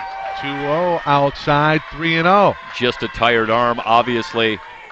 Really only Allie Hewen, Lacey Kraft in that Palomar dugout really know the answer to that. Aguilar has been the workhorse on the season here for the Comets. 133 innings pitched coming in. Yeah, there's not going to be a lot of concern for the Comets here that they have Aguilar in the circle. This isn't anything that's going to throw them off at all. Well, the concern is the control issues, and that was a very generous strike from the home plate umpire. Yeah, Ken Jacobson gives the strike there to Aguilar. And I wouldn't be surprised here if Felina has the bat on the shoulder one more pitch with Aguilar's struggles and Halliburton waiting on deck. 3-2, chopped foul. Well, sometimes, as we saw last year, you go away from the predictable strategy. Yep, absolutely. Talked about the Gutierrez and I think run on the situation. It's a statement as well on these 3-1 pitches that the pitchers here, especially at the championship level, they can throw strikes. So you may as well go up there hacking a little bit. It should be 3-2 now, I believe. It is. That one chopped over. This is going to be a tough play. A lot of speed at first. They get her in time. Great stretch from Penrod. 1 left. We head to the bottom half of the 4th inning. Still 1-all. Palomar due up.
Bottom of the 4th inning, Hewen, Penrod, and Crawford due up. Hewen struck out last time versus Wheeler, her first time up. Yeah, Hewen 2 for 5 against Wheeler here in the championship, but the last 3 times she's batted against Wheeler, she struck out. So maybe Brianna Wheeler has figured something out. See if Hewen can adjust. First pitch in there, strike one. We've talked time and time again about the gaudy stats on the year, pitching-wise, for the pitcher of the year in Southern California, Brianna Wheeler. 225 strikeouts coming in. She's averaging nearly 9 strikeouts per 7 innings. Strikeout numbers have been down this championship. That one inside, 1-1. Yeah, that's just a case of who you're pitching to. Yeah. Just one strikeout today, but I think Brianna Wheeler would be happy with 21 groundouts if that's what it took to get the championship. I'm sure she would be. 1-2 after that one's fouled back from Hewen.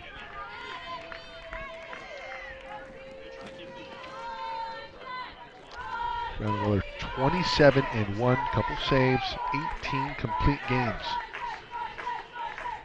She's gone the distance in all of them, I believe, this weekend here still. Yes. 1-2, swing and a miss.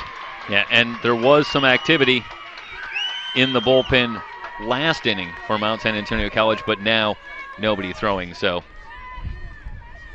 might just be a situation where Silva's staying loose just in case. They need her at some point, but you have to imagine it's going to be the ultra slow hook with Brianna Wheeler. Yeah. Not just in this game, but if we have to play a one-game decider, I expect to see Wheeler right back in the circle again. And remember, we will set the table here for you. Mount SAC needs to win one. They win game one, and it's all over. They lose, we go to a 15th winner take all. Riley Penrod at the plate singled her last time up. Swing and a miss. Is that 2 strikes? It is 2 strikes. And 2. There's the off-speed stuff again from Brianna Wheeler, and Penrod out in front.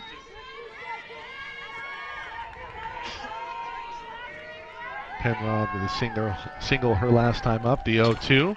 She reaches out for it. Diavola charges, throws the first in time for out number 2 here in the bottom of the 4th. That's a play that Quinn Diavola makes look very easy. But with Penrod getting down the line, it's only 60 feet. Diavola's got to be near perfect on that in terms of getting the ball, getting it ready, and getting it out. McKenna Crawford also singled her last time up. Now the batter. Yeah, for Crawford, her 3rd hit on the weekend. First pitch in there, strike 1. Wheeler dealing here. Working hard to get ahead of the batters. Well, maybe the strategy is you have to attack her early in the count. You get 2 strikes on you, and she's so good with her off-speed stuff. You're really at her mercy. 0-1. Chopped back to Brianna Wheeler. High throw. Tags a runner. 1, 2, 3, bottom of the 4th. We head to the 5th here on SoCalCollegeSports.com. The Comets and the Mounties tied at 1.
Top of the order, Halliburton, Longtree, Granado due up.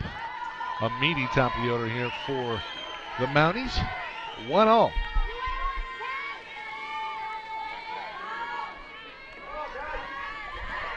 Kat Aguilar remains in the circle. The Remember, if you're just joining us, Hewen got the start, got into a really rough jam in the top of the first. Was relieved by Aguilar after only a third of an inning pitched. Beautiful bunt laid down by Halliburton. She'll be safe. Catches everybody off guard. And now, first runner on here in the top of the fifth. It's a beauty of a bunt laid down by Halliburton. Nobody really expecting it. And Stoy, we've seen throughout the weekend at times, if you want to change things up, go to the bunt early, make the pitcher field her position on the run. And it's so important to mix things up against very good pitchers. Give yourself the best opportunity to get something going offensively. And Aguilar in a nice groove since coming on to replace Hewen. And Halliburton, almost like the hitting equivalent of changing eye level. Change things up for the pitcher. Yeah. That's good call. They're in very tight for Longtree. Longtree showing bunt in a bunt situation, trying to sacrifice over Halliburton. Halliburton with 26 stolen bases on the season. Longtree with 27. Nobody likes a one-upper.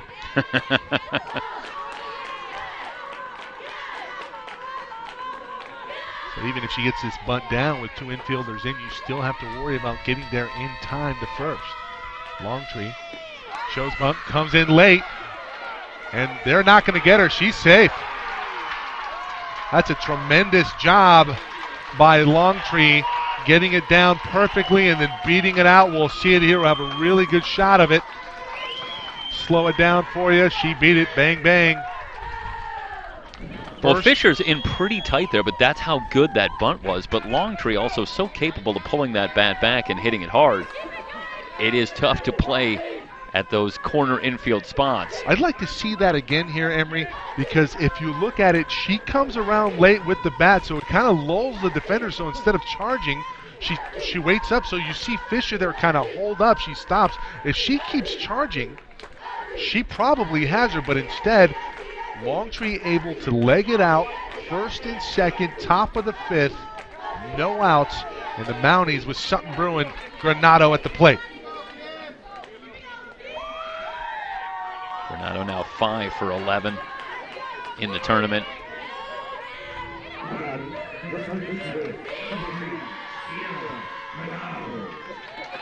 Granado coming in with a batting average of .381, 11 dingers on the year. Talk about different players stepping up from Mount San Antonio College.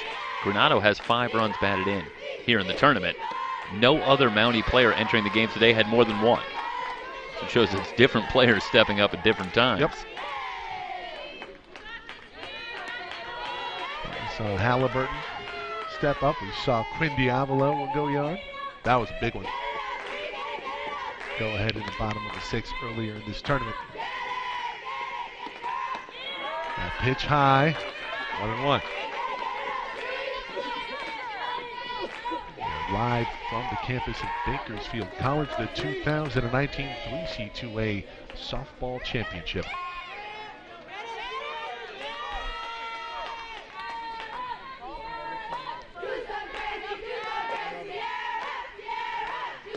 Aguilar goes off speed. It's high, 2-1.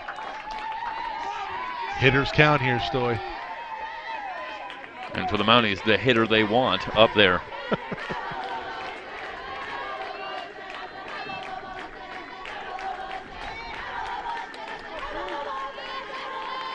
Aguilar readies and fires.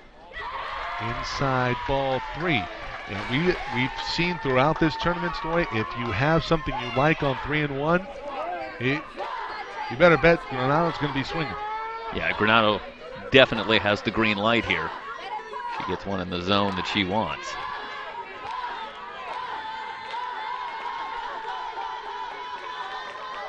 The 3-1. Hit well into center field. This might be gone, and it is! Sierra Granado! A laser shot to center. And Granado with her 12th jack of the year. Just going to say that was I was going to go with the rocket shot, but that one never about 20 feet, more than 20 feet in the air. Just a line shot to right center. The top of the order does it again for the Mounties. 8 runs batted in now in the championship for Ciara Granado, and she continues to be a comet killer. That one on a rope, and the rally cow with a grin.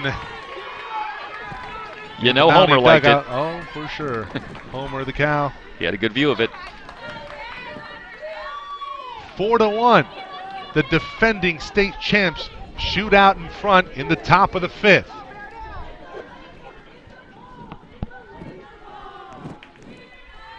And we have a discussion here between Ruby Rojas and the head umpire. There.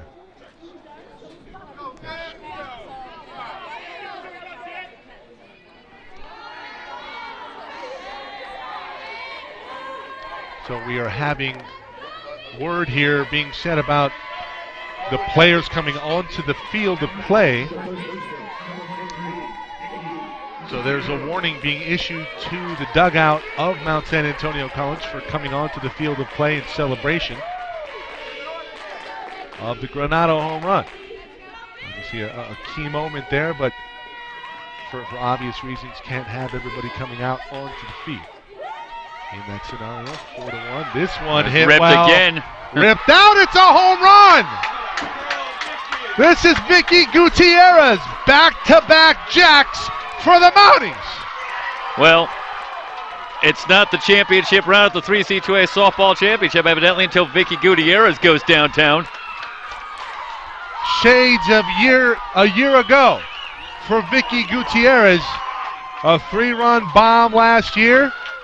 She followed a 3-run bomb by Granado, and now Vicky goes yard in the top of the 5th, 5-1. And what a job by Gutierrez barreling that up in the zone, and still able to turn that one around to left center. 42 home runs coming into this game, make that 44, and a 5-1 lead in the top of the 5th inning for the defending state champs. And we mentioned the struggles that Gutierrez had over the weekend, and that's got to be a great feeling to get in on it. That one lifted to right center. But Crawford with a beat on it, able to catch up to it at the track. And Adriana Ramirez nearly had one. Yeah, Ramirez gave it a ride. Going to bring up Jessica Trujillo. That only the first out here in the top of the 5th. Shows you how potent this lineup is here, Stoyanov. Well, the top of the order, so much power. And that's what's been leading this team all season long, along with the pitching of Brianna Wheeler. And perhaps fitting, they break it open. Yeah. And a bittersweet irony for Palomar, who used the 5th inning in both their victories yesterday. A 5-run 5th against San Joaquin Delta, a 3-run 5th against San Mateo when they were losing each game. Well, sometimes better to be lucky than good. You have the opposing teams doing you a favor. But sometimes better to be good than lucky. Power display here for the Mounties here in the top of the 5th. 0-1.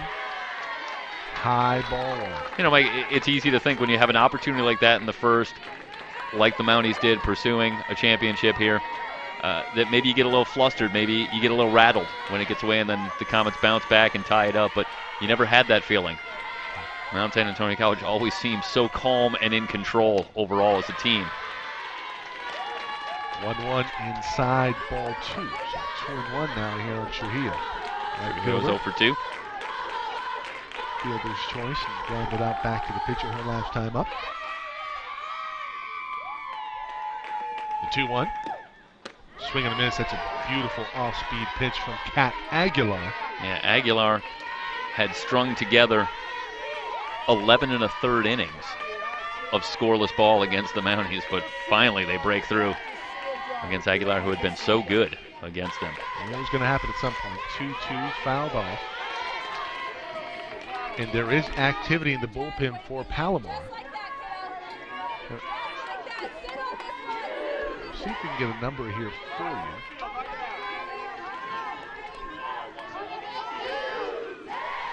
Audrey Braun. That one fought off. It Fair stays ball. fair. Trujillo on with a one-out single in the top of the fifth.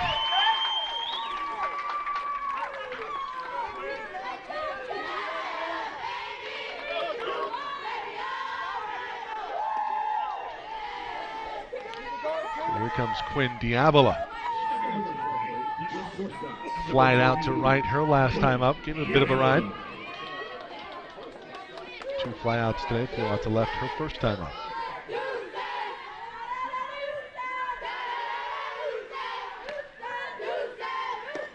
First pitch on Quinn.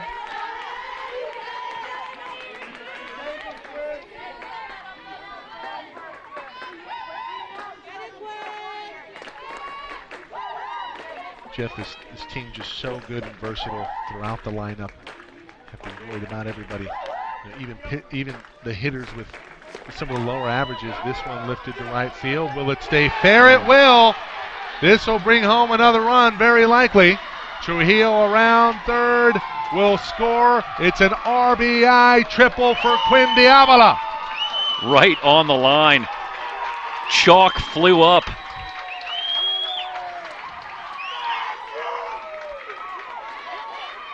Great shot of it there. Ryan Wilmore on that camera. Henry Johnson bringing it up on replay. And the floodgates have opened here in the fifth for the Mounties. It looks like we will indeed have a pitching change. Andre Braun warming up. Let's see if they give the signal.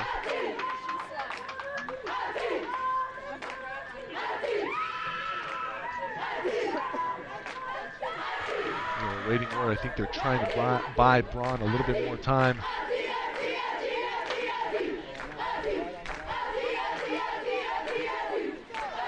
We have a break in the action here with the conference on the mound. I'd like to tell you can watch this broadcast live on our YouTube channel, SoCal College Sports 1, also on our YouTube page and our website, www.socalcollegesports.com. You can also catch all of the scores from the weekend on the 3C2A website, CCCAAsports.org. Gabby Estrada, the second baseman, due up. G-Dog walked her last time up. First pitch on Gabby. Trying to lay down the bunt. Estrada lined to third and walked. And right now, just imperative for the Mounties that she put this ball in play. Put the pressure on the Comets defensively to keep Diavola at third base. 6-1 in the top of the fifth. The defending state champs primed to repeat here in 2019, up by 5, strike 1 on Gabby Estrada, or strike 2 rather, on Gabby Estrada. And in order to do it, 4 straight wins if they hold on here. 2 against Palomar, 1 against College of San Mateo. The 0-2 lifted to center field. Only one out. This is going to get down. RBI single. Placed it perfectly. Did G-Dog. 7-1. Mount SAC. Well, there's just a tiny bit of that good fortune that you referenced earlier, and it's good to be good. And the Mounties are very good. And then you get a ball off the bat of Estrada, a little bit off the end of the bat, but drops in a perfect spot behind second base and make it a 6-run inning, and the Mounties breaking this one open here in the fifth. Guess it helps to be lucky and good. Well, I'll tell you, I don't think you get this far if you're not A little bit of both. If you're not a lot of the latter and a little bit of the former. Ruby Rojas is certainly all of that and more. She is fantastic as a coach and a leader of this Mountie program. Yeah, Felina becomes the 9th batter to bat in the inning. Talked about her career accolades. All-American third baseman at Virginia. Played for the Venezuelan national team. Did Ruby.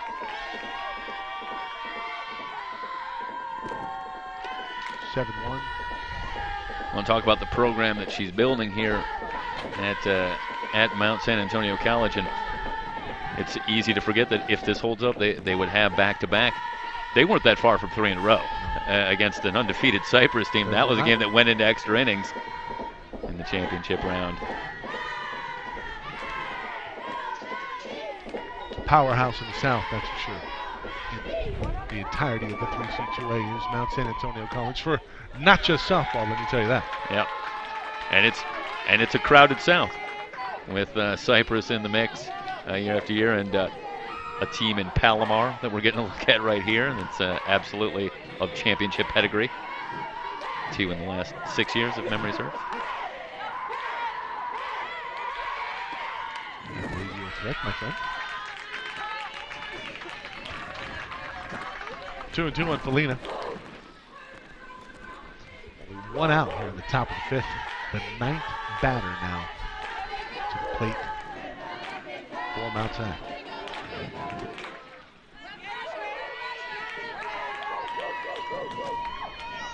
This game certainly not over. If you consider how potent the lineup is for Palomar, but they need to stop the bleeding right now. They will tag out Gabby, the lead runner. Fielder's choice for Felina. She's on first. 2 gone here. This is a good job by Estrada. And you see she's going to slow up there, back up a little bit, make Zamora come to her a little bit. That buys Felina an extra half second to get down the line and ultimately beat that play out. And we are going to have a new pitcher. Audrey Braun into the circle for the Comets when we come back.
In the pitch for the Comets, number 3, Audrey Braun. Audrey Braun on in relief of Kat Aguilar. She'll face Candace Halliburton with a runner at first and 2 down. And for Braun, sophomore comes in with a record of 7-2, an ERA of 2.63 and 56 innings of work. She will try to get the Comets out of the 5th. The Mounties have broken it open. A 6-run top of the 5th, highlighted by back-to-back home runs, Ciara Granado and Vicky Gutierrez. 6 runs on 7 hits. And for the Mounties, who've been locked in nothing but close games all weekend, 1-run win over Sacramento City, and back-to-back 2-run wins. 4-2 in extras over Palomar on day 2, 3-1 over San Mateo on day 3, and the first good-sized lead they've enjoyed. Late break and a throw down, Felina into second with a stolen base.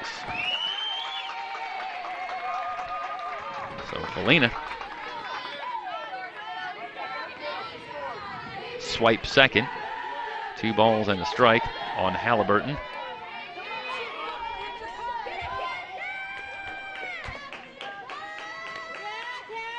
Braun ready. Line drive into right and caught by Waholtz. That one hung up just long enough for Waholtz to get over. And Halliburton might have hit it a little too hard. 6 runs, 7 hits, no errors, 1 left on base. The Mounties closing in. Now they lead at 7-1 as we head to the bottom of the 5th on SoCalCollegeSports.com. Heading to the bottom half of the inning, it's Mount San Antonio College 7, Palomar College 1.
And we welcome you back to Bakersfield for the 3C2A Softball Championship on SoCalCollegeSports.com. And Brianna Wheeler back to work in the bottom of the 5th.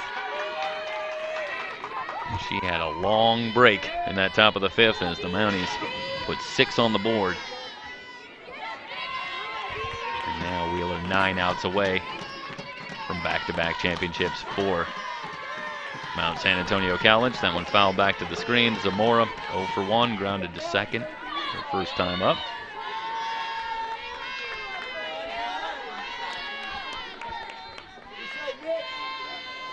Zamora quietly has had just an outstanding championship tournament. 6 for 16, batting in that 9 spot. Flawless in the field. And she becomes such an important hitter with Fisher and Waholtz essentially batting behind her at the top of the order, helping to key a Comet offense that has scored nearly 5 runs a game in the championship. And on the hands, Gutierrez going to have to hurry. She is not going to beat Zamora to the bag. This will be an infield hit for Jillian Zamora. Hit number 7 for the tournament for Zamora. And the Comets, if you're going to scale the mountain to get back into this one, it starts with a base hit. And Zamora on, and that'll bring up Fisher. She grounded to short her first time up and flied to center. Rocket off her bat back in the 3rd that Allie Longtree ran down in right center, robbing Fisher of an extra base hit. 1 ball and no strikes.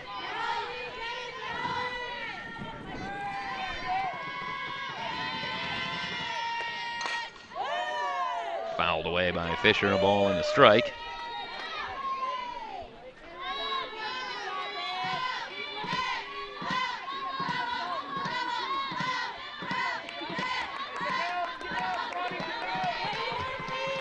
Fisher with a couple of home runs in the tournament already.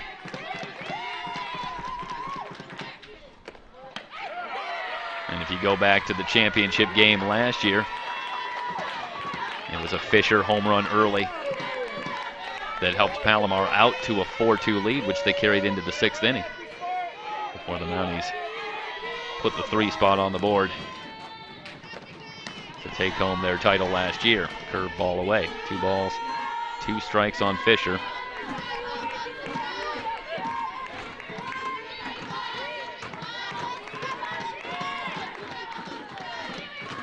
Wheeler delivers.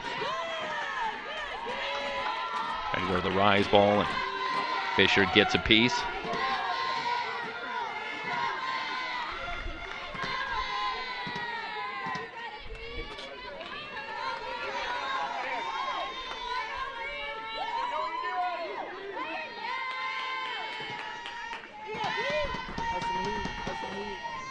Two from Wheeler. This one hooks foul.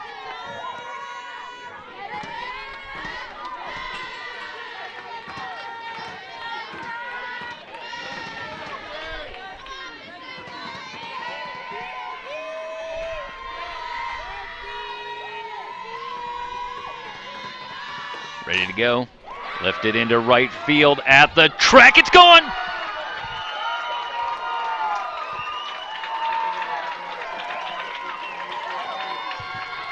Third home run on the weekend. 8th home run on the season. A 2-run shot for Sarah Fisher. And I'll tell you what's impressive about that shot is it looked like Fisher really just kind of reaches out, tries to take that one the opposite way, and it speaks to the power that Sarah Fisher has, but also that the ball is definitely carrying, especially to right field. And that only underscores the point that in the bottom of the 5th, with a 7-3 game, this game's a long way from over. You can put runs on the board, and they can come in a hurry. Straight change from Wheeler. And Waholtz with a big swing and a miss. She's 0 for 2 today. Grounded to third, reached on an error. How about Sarah Fisher? 10th hit for the championship in 16 at-bats. And she now has 3 home runs and 6 runs batted in.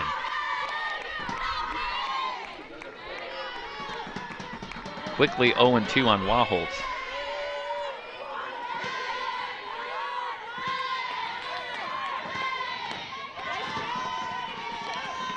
High and away for ball 1.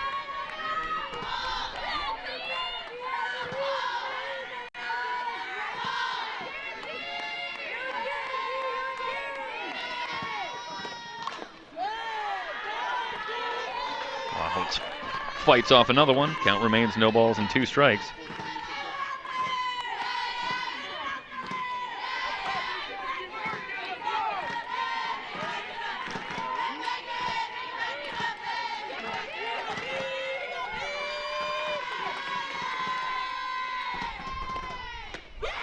Back to the change. Waholtz down on strikes.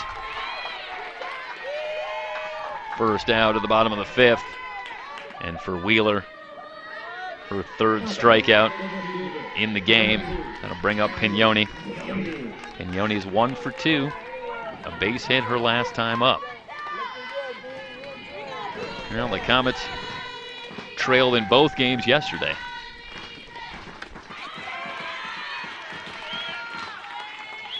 Both times they were able to come back.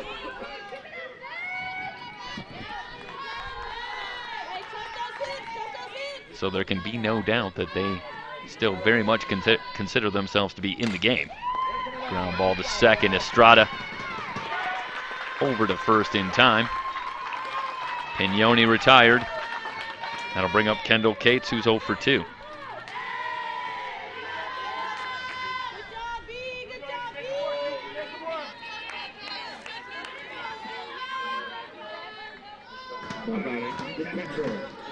Cates fly to left, grounded into a fielder's choice.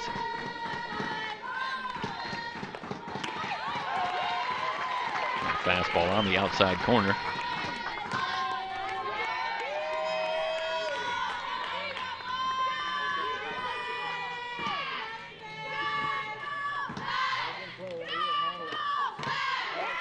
Check swing from Cates, and it's fouled off. Wheeler quickly ahead, no balls and 2 strikes. And Brianna Wheeler. This inning started off with a Zamora base hit and the Sarah Fisher home run, but Wheeler right back to it. Fanned Waholtz, retired Pignoni on a ground out.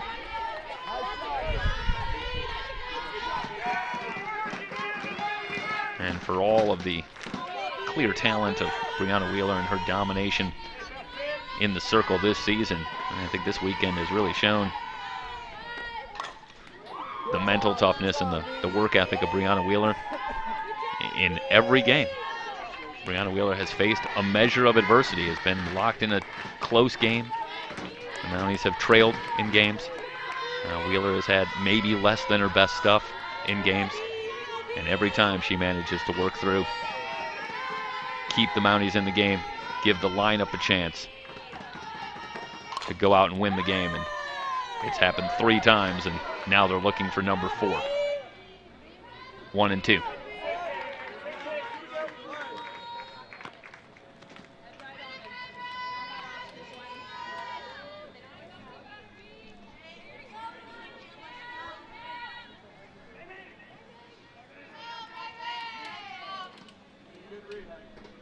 Another conference, and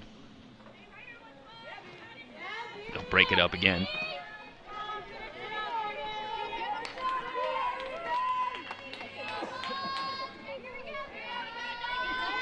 .82 pitches in the game so far for Wheeler, but with 48 hours rest, fatigue figures not to be a factor at all. Line drive, right center, long tree there.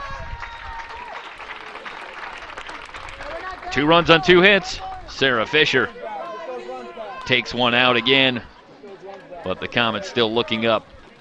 And a 7-3 deficit as we head to the 6th. It's the 3C2A softball championship here on SoCalCollegeSports.com. Palomar College 3.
Top of the 6th, the 3C2A softball championship on SoCalCollegeSports.com. Longtree, Granado, Gutierrez, 2, 3, 4 due up in the order, who did so much of the damage in the 6-run 5th for the Mounties. So here is Longtree, 1 for 3. Deep drive to right, but it's Waholtz in front of the track to retire Longtree. 1 pitch, 1 out for Braun. Second batter of the inning for the Mounties, the third baseman, number 3, Sierra Granado. That'll bring up Granado. 2 for 2 with a walk on the day, and the 3-run home run, which broke the 1-all tie in the 5th. Straight change from Braun, a little low. 1-0.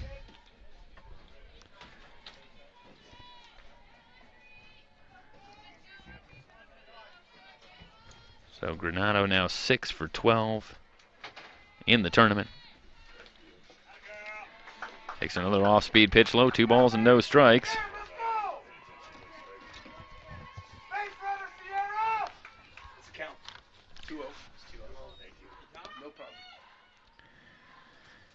Granado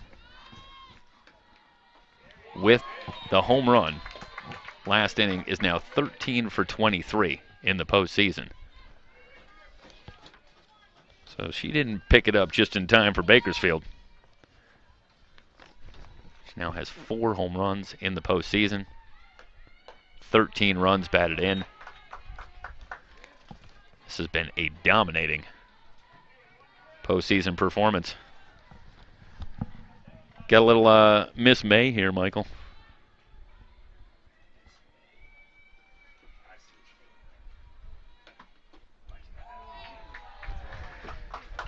Granado works the walk. One down. And Gutierrez will be the batter.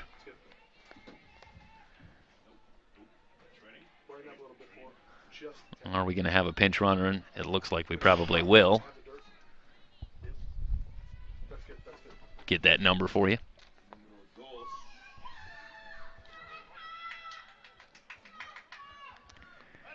Erica Eklund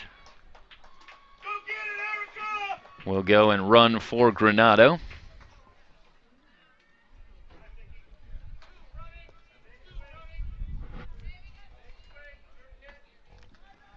So Eklund will run at first, and Gutierrez will be the batter.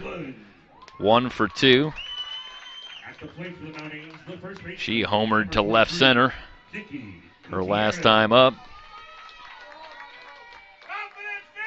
She also has a sacrifice fly back in the first. 2 runs batted in on the day. So once again, Gutierrez, a central figure in the championship round for the Mounties in her career at Mount SAC.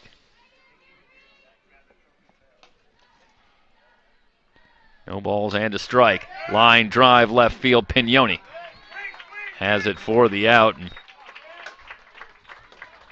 And Gutierrez, who's had a quiet postseason, and that bat looks like now it's starting to heat up right near the end, but she's gotten a couple of rips in here late in this one. The home run in the 5th, and there. A hard line drive, but Pignoni there. 2 down. And Ramirez coming to the plate.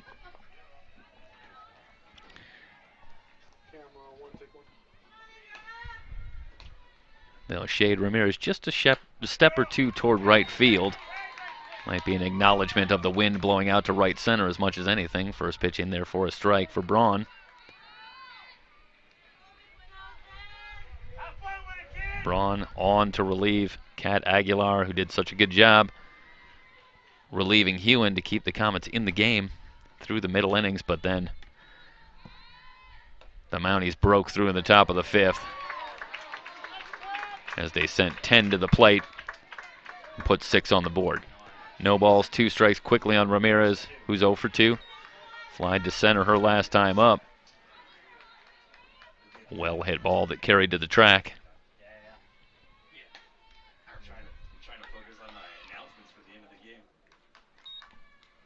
The pitch outside and on the play. Granado safely into second. No throw from Kendall Cates, so 2 down now and a runner in scoring position.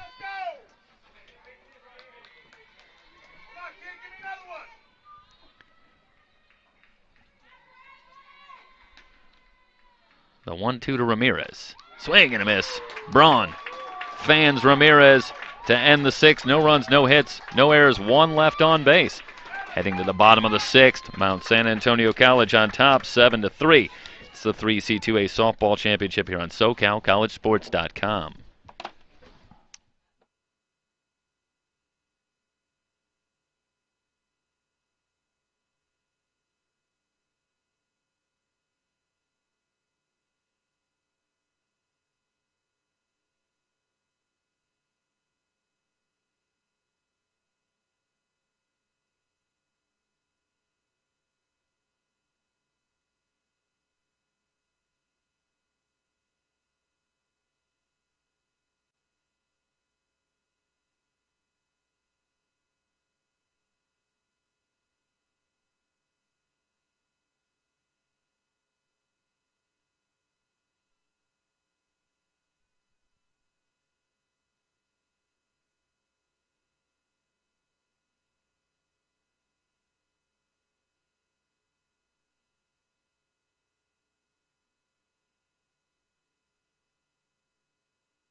Taylor Riley to be followed by Allie Hewen and Riley Penrod in the bottom of the 6th inning. Taylor Riley.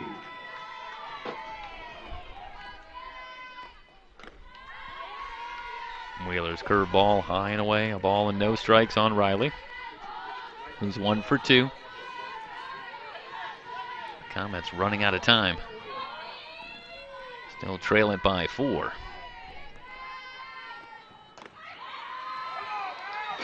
Just high, 2 balls, no strikes on Riley, the designated player. Riley 2 for 5 with a walk in the tournament. Ahead in the count now, 3 balls and no strikes. Wheeler has yet to issue a free pass in the game. You got to believe a 4-run lead at the bottom of the 6th. That's the last thing she wants to do here. On the inside corner, called strike 1. Well, so often we've seen the hitters with the green light on 3 and 1, but base runners at an absolute premium for the Comets. See if Riley swings away. It was going to be ball forward, hits her anyway. So either way, Riley is aboard. And Hewen will be the batter.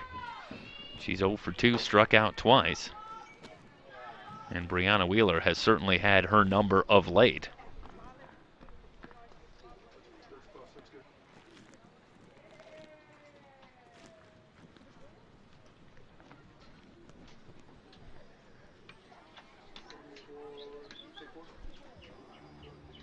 And how much time will Kent Jacobson give him?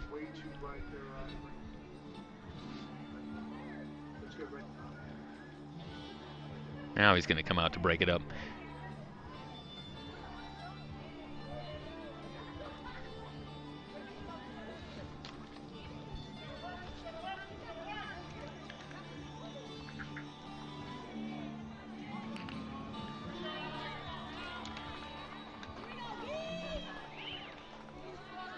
One thing for sure, Allie Hewen's going to come up there hacking.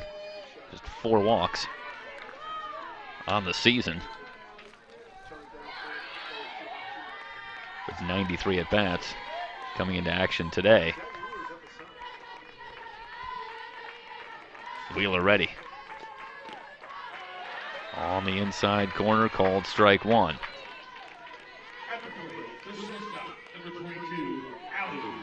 And Wheeler going to the fastball inside.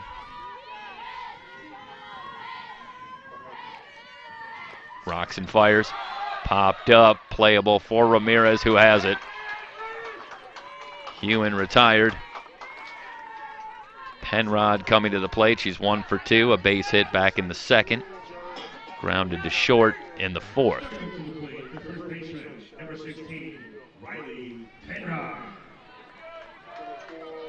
Palomar at this point, you just want to bring up Fisher, Waholes, Pignoni, the top of the order with runners on base. One more time. Fly ball, right field down the line, but playable. Trujillo makes the catch to retire Penrod. 2 down. Riley still at first, and McKenna Crawford will be the batter. 1 for 2. RBI single back in the 2nd.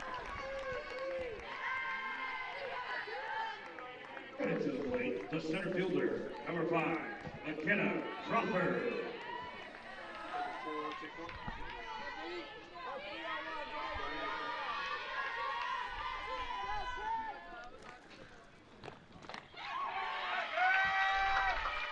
Right on the outside corner for Wheeler. No balls and a strike.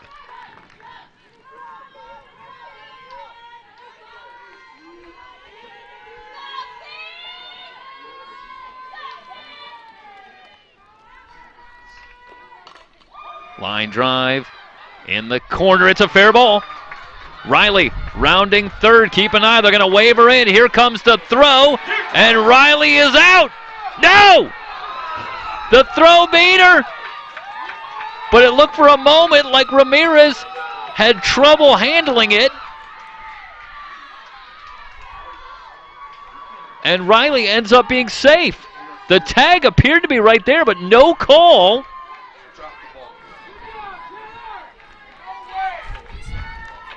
So they're going to conference up and talk this over, as we'll give you one more look at it. And you see Ramirez receives the ball. This will be a great look at it. And the tag is there. Now watch, the ball comes out. It looked like maybe Riley actually got a hand in on the glove and managed to knock that ball out and ends up being safe. Boy, that is great camera work. Great job, guys. And so it's going to stand. What a job by Riley, really getting a hand in there and knocking that ball out. She was dead to rights by about 10 feet when that ball arrived. And Ramirez put the tag on, but the ball jarred loose. It looked to me like Riley got a hand or a forearm in there on the glove, knocked that ball out. So for Crawford, it's an RBI double. And a big run for the Comets, who creep within 3 with Zamora at the plate. Fastball high, 2 balls, no strikes on Zamora. And by this point in the game, if you have been here all day, and indeed all weekend, I need not tell you that Sarah Fisher is on deck. 2-0 to Zamora. Fouled away.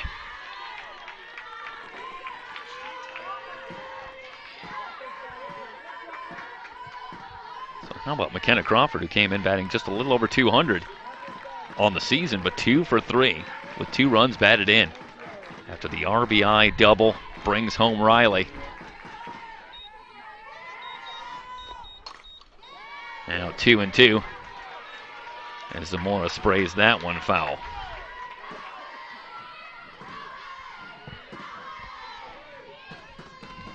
What a huge batter for both teams. If you're Mount San Antonio College, you want to get Zamora right here. Bring up Fisher with the bases empty. Starting the 7th.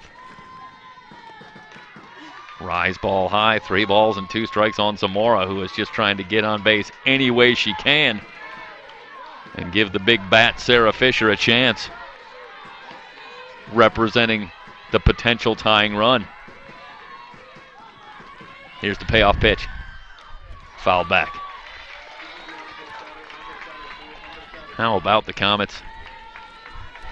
After the 6-run 5th for the Mounties and a 7-1 lead. And who could have really blamed the Comets at that point if they had lost a measure of hope? But 2 in the 5th, 1 more in the 6th. Popped up, shallow left, foul territory. And Diavola got a glove on it but couldn't come up with it, so Zamora still alive.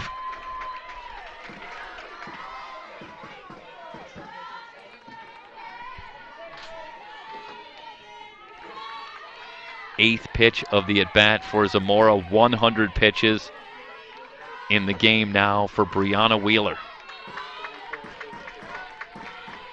Wheeler trying to bring it home for the Mounties.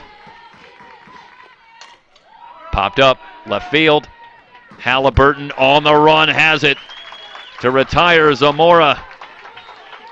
But the Comets played another one. 1 run, 1 hit, no errors, 1 left on base. Heading to the 7th, the Mounties with a 7-4 lead. It's the 3C2A softball championship here on SoCalCollegeSports.com.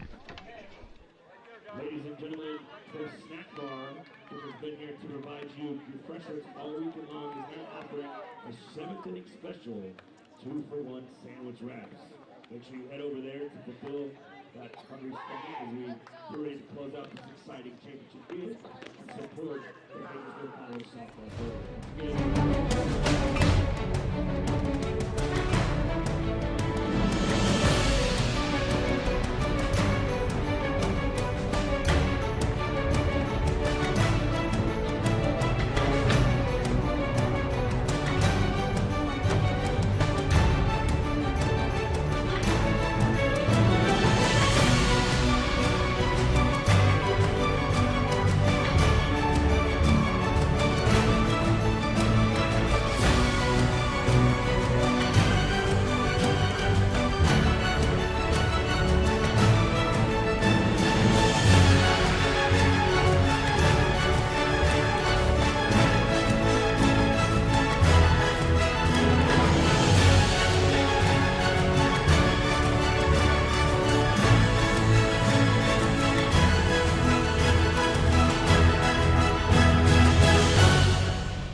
me down just a bit. Just a little bit. Thanks.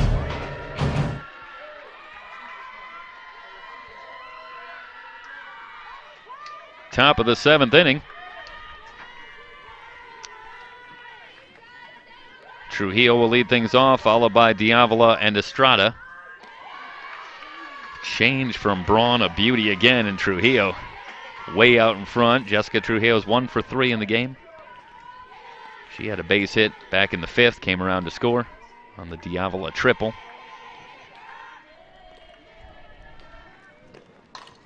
Line drive, right field, but Wahholtz over for the catch. So Trujillo hits it hard, but Wahholtz with the catch. That'll bring up Diavola, who's 1 for 3. A triple her last time up. And Diavola now 3 for 10 on the weekend, including a home run and a triple. First pitch in there for a strike.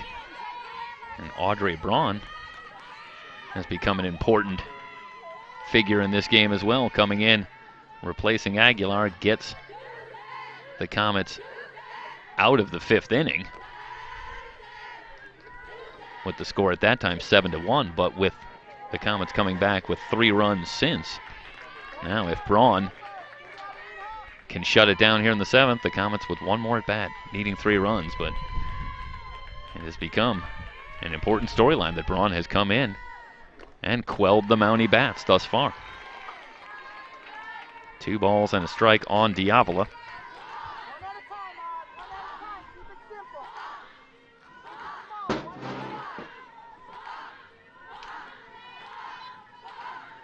The wind picking up, blowing out to right center. Hooked foul. 2-2 to Diavola. Looking ahead to the bottom of the 7th for the Comets, it'll be the top of the order. Fisher, Wahholtz, and Pignoni.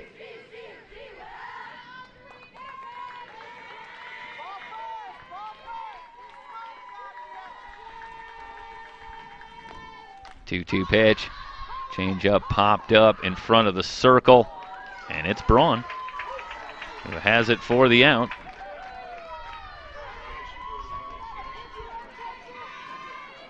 So Braun came in, and she has retired 7 of the 9 batters that she's faced, allowing just a hit and a walk. Over 2 1/3 innings. And the first pitch to Estrada, bouncing ball into left, a base hit. So Gabby Estrada, who had a quiet tournament at the plate, also picking it up late with a couple of hits today. And that'll bring up Caitlin Felina. And for the Comets, you need to get out of this inning, and you need to go right after Felina because it's Halliburton, Longtree, Granado, the top of the order, due up next. And I think if you're the Comets in this situation, you don't want any part of the Mounties turning over the order and getting back to the top. And we will have a pinch hitter for Felina.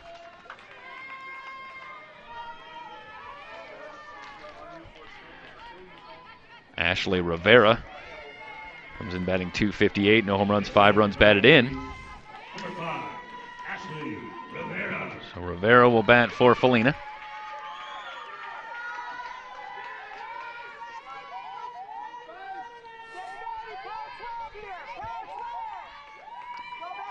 The pitch from Braun, high and away.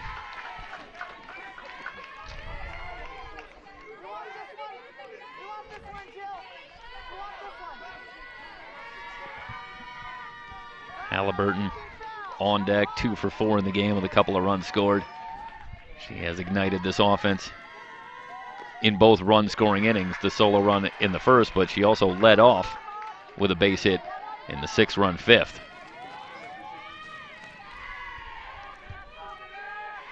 Why even focus on today with Candace Halliburton, who's 6 for 15 in the championship? She's been doing it all weekend. 2-0 on Rivera. Good fastball in there for a strike. 2 balls and a strike. And there is Halliburton, looking for one more chance.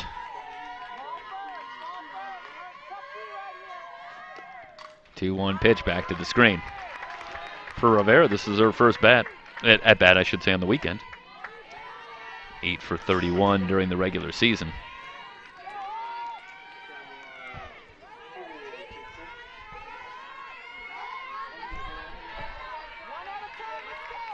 Fourth meeting on the season between these two teams, second here at the championship. And Mount SAC trying to make it 3 out of 4. Soft line drive, but Hewen backing up. Makes the catch to retire Rivera. And we head to the bottom of the 7th. 7-4 Mount SAC looking for the 3C2A softball championship here on SoCalCollegeSports.com.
And the Mount San Antonio College Mounties 3 outs away, but first they'll have to get through the top of the order for the Palomar College Comets, and that'll be Sarah Fisher, Megan Waholtz, Kylie Pignoni, Kendall Cates if anybody reaches. And here is Fisher, who's 1 for 3, a 2-run home run her last time up. Wheeler ready. Rise ball high, a ball and no strikes on Fisher.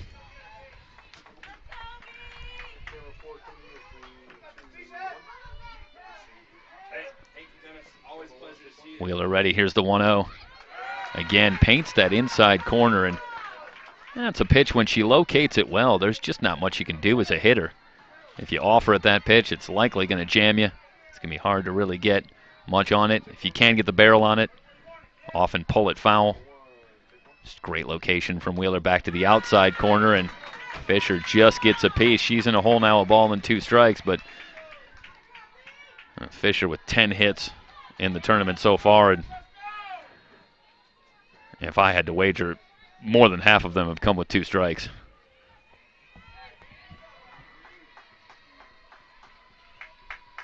She's clearly very comfortable. Here's the 1-2 from Wheeler. Struck her out on the rise ball. That's only the 3rd time all season that Sarah Fisher has gone down on strikes. And how about Brianna Wheeler?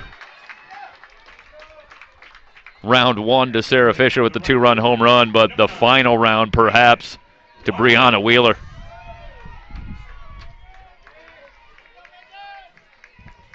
Megan Waholtz will be the batter, 0 for 3. First pitch outside, a ball.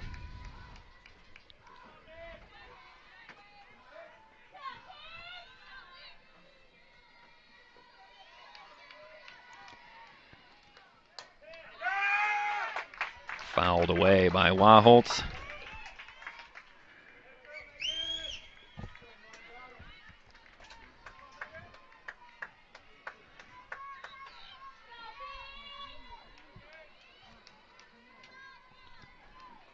Here's the 1-1. Change up, taken for a ball. And one more look at this one, and this is a ball that has not been called a strike all day. Well, drop action, and that one's a little bit low. 2 balls and a strike. That's on the outside corner, called strike. 2 balls, 2 strikes on Waholtz. Wheeler, after a struggle the last couple of innings, as the Comets have tried to claw their way back into this one. Trying to finish it off, and Waholtz just gets a piece.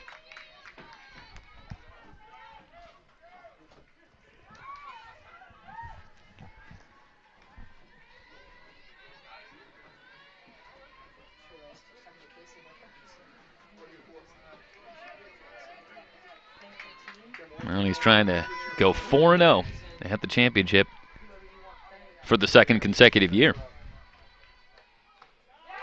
Tried to hold up, and it's a foul ball.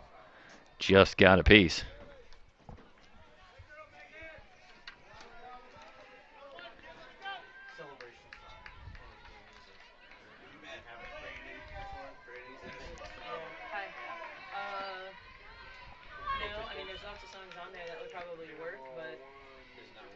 Wheeler ready. Here's the 2-2 pitch. Popped up back toward the screen, and Ramirez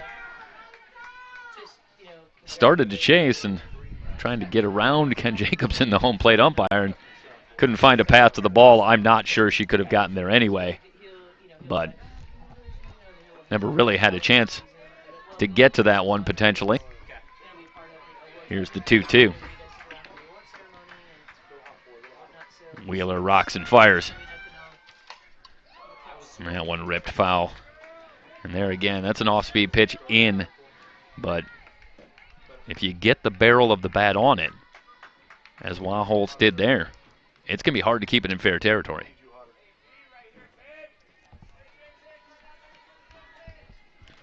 At the conclusion of the game,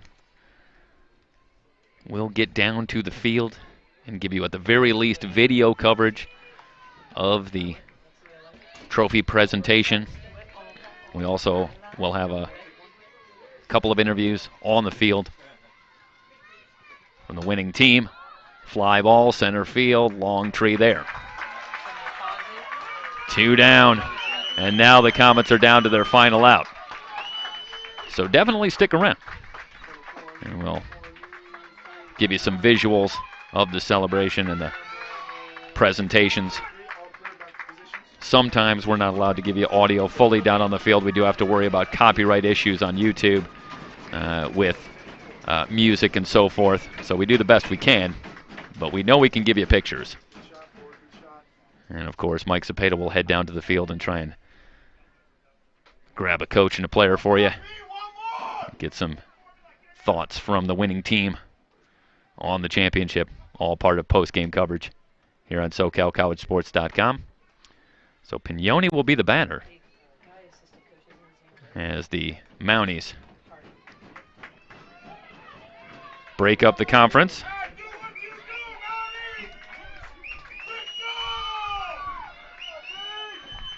And the Mountie fans who've been into it right from the start, helping to push this team on. Wheeler ready. The pitch to Pignoni. Fouled it straight back. Pignoni's 1 for 3 today, and 7 for 21 in the championship tournament.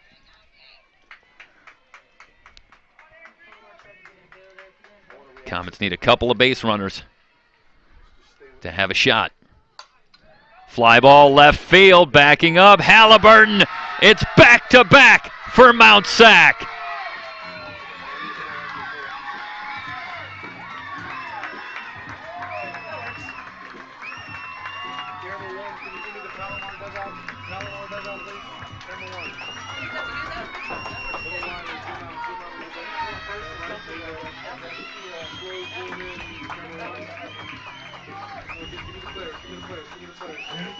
seventh inning. No runs, no hits, no errors, nobody left on base. As the Mount San Antonio College Mounties repeat for the 2019. And what can you say about a Palomar team that had such a great year? Pacific Coast champions. They came here the number 2 seed.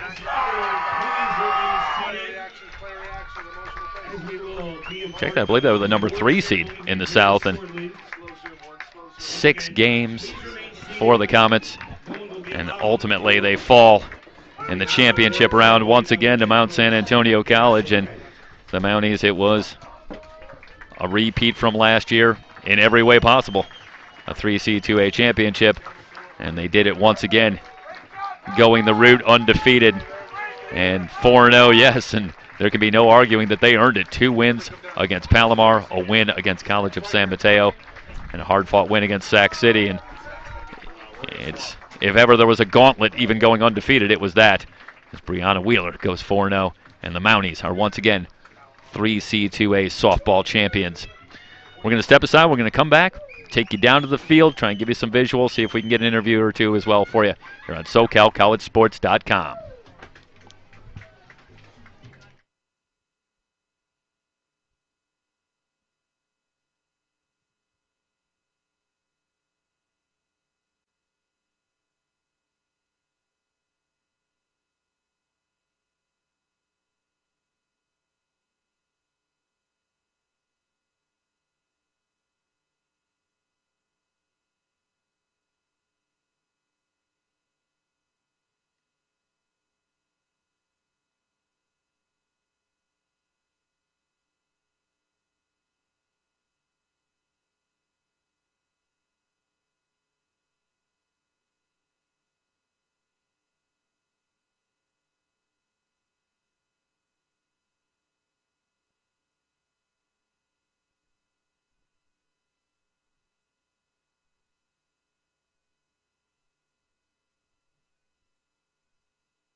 our additional wild card selection, the second baseman for Palomar College, Julian Zamora.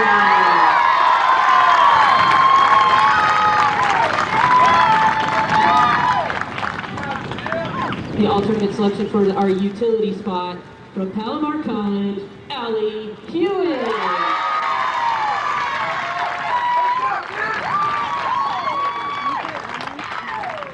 Our outfielder selections for this year for the College of Mount San Antonio, San Mateo, Amanda Wheatonhagen.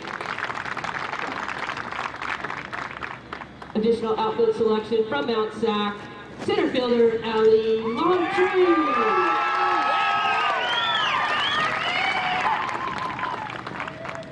Also from Mount SAC, left fielder Candace Howard.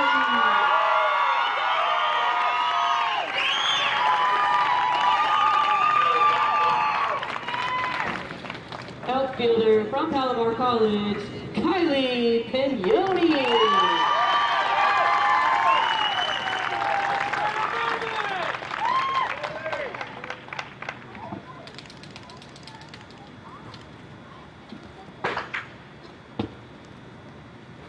Our Golden Glove winner for this year, she had 10 putouts, 5 assists, no errors. From Mount San Antonio College, shortstop Quinn Diablo.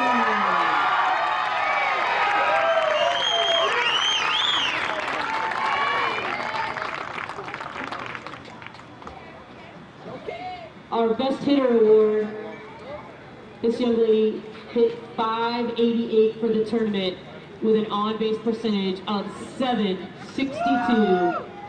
Give it up for Palomar College's third baseman, Sarah Fisher.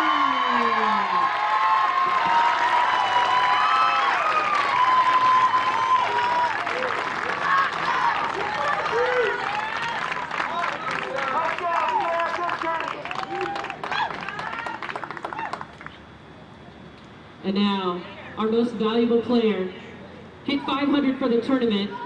She has 2 home runs, 8 RBIs. This year's most valuable player from Mount SAC, Ciara.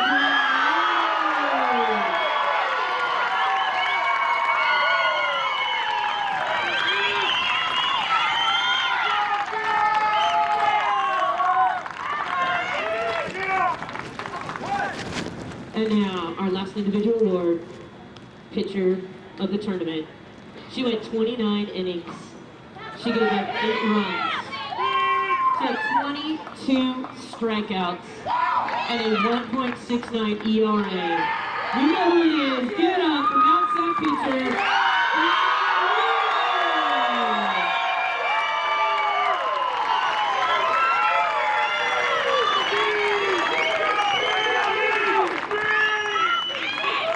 Congratulations to our all-tournament team. Give them another round of applause, folks.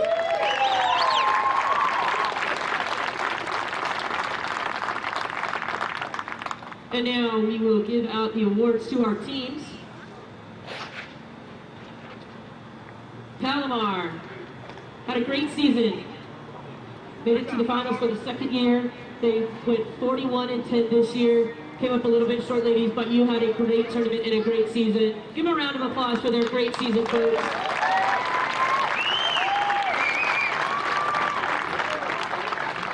We know you guys will be back next year. So we're going to introduce them in numerical order. Number 2, Kylie Pignoni. Number 3, Audrey Braun. Number 4, Antoinette Robinson. Number 5, McKenna Crawford.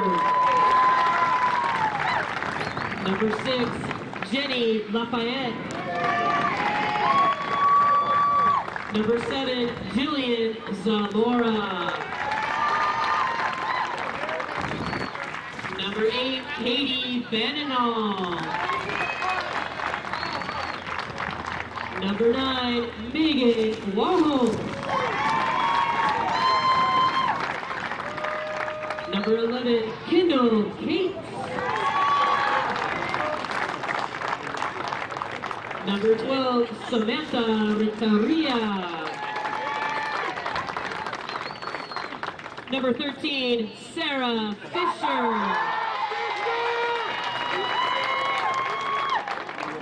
Number 16, Riley Penrod. Number 18, Taylor Riley. Number 22, Allie Hewen. And number 27, Kat Aguilar.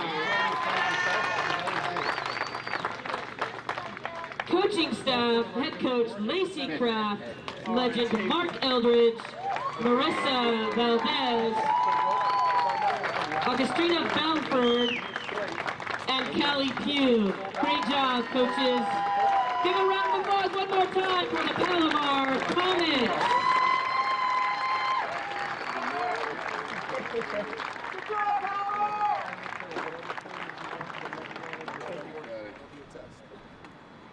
And now, our 2019 California Community College Athletic Association Check one, State check one. Softball Champion.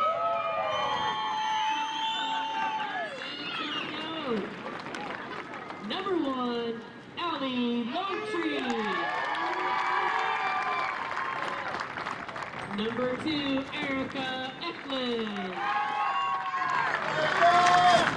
Number 3, Sierra Granado. Number 4, Raven Spencer. Number 5, Ashley Rivera. Number 7, Charlene Macias. Number 8, Candace Howard. Number 10, Adriana Romero. Number 11, Zoe Brewer. Number 12, Gabby Estrada. Number 14, Ronnie Gallegos. Number 15, Brianna Wheeler. Number 17, Alyssa Guzman. Number 19, Jessica Trujillo.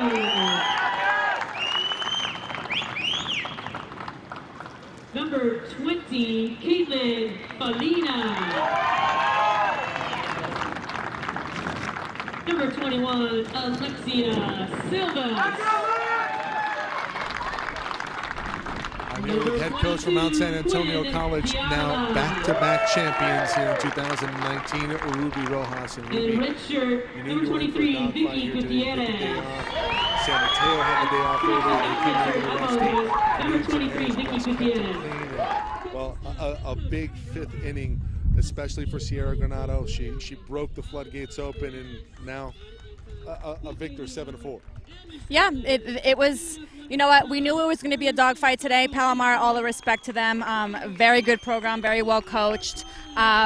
You know, it just happened to be us this year again. So super proud of our girls. They clutched up when they had to. We've been here for 5 days. It's been the longest, state championship ever. But the girls hung in there. They stayed focused. They stayed competitive, and they just kept on competing one pitch at a time. Sarah Fisher for Palomar had an unbelievable weekend. She was able to touch up Brianna Wheeler and almost ignited a comeback for Palomar. Can you just talk about, as a former third baseman yourself, what a pleasure it was to watch that player as the opposing coach? She's a phenomenal player. I love watching her compete. She's fun to watch. She was one of them that she's a huge threat she was a huge threat for us, and it was actually smart of them to actually move her up to the leadoff spot so she can get more at bats. She hit us, and that's okay, but I knew that Brianna Wheeler really wanted to get her at her last at bat. Wheeler runs the gamut, and she's, I believe, the tournament MVP, 29 innings pitched. And can you talk about her performance? Phenomenal job. Her biggest goal this year was to just to finish. Last year she didn't get to finish the last 2 innings, and that was her major goal, and that's been a chip on her shoulder for the entire year. So for her to actually finish this whole tournament and pitch, I think she pitched like 29 innings, I believe. She did a phenomenal job. She's had an incredible career here at Mount SAC.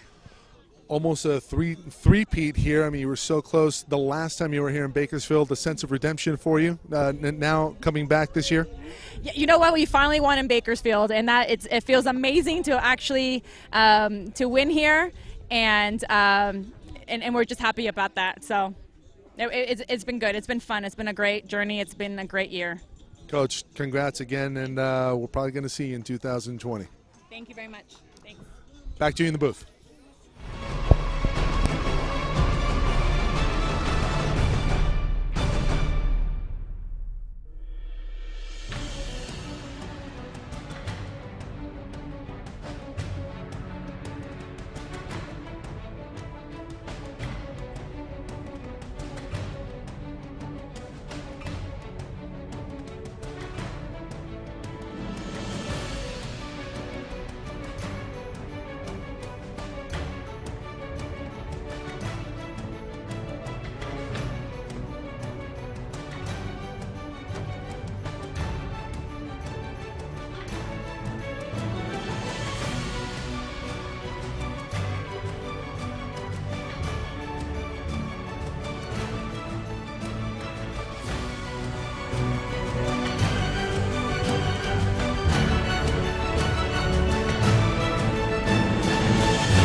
Now we're done.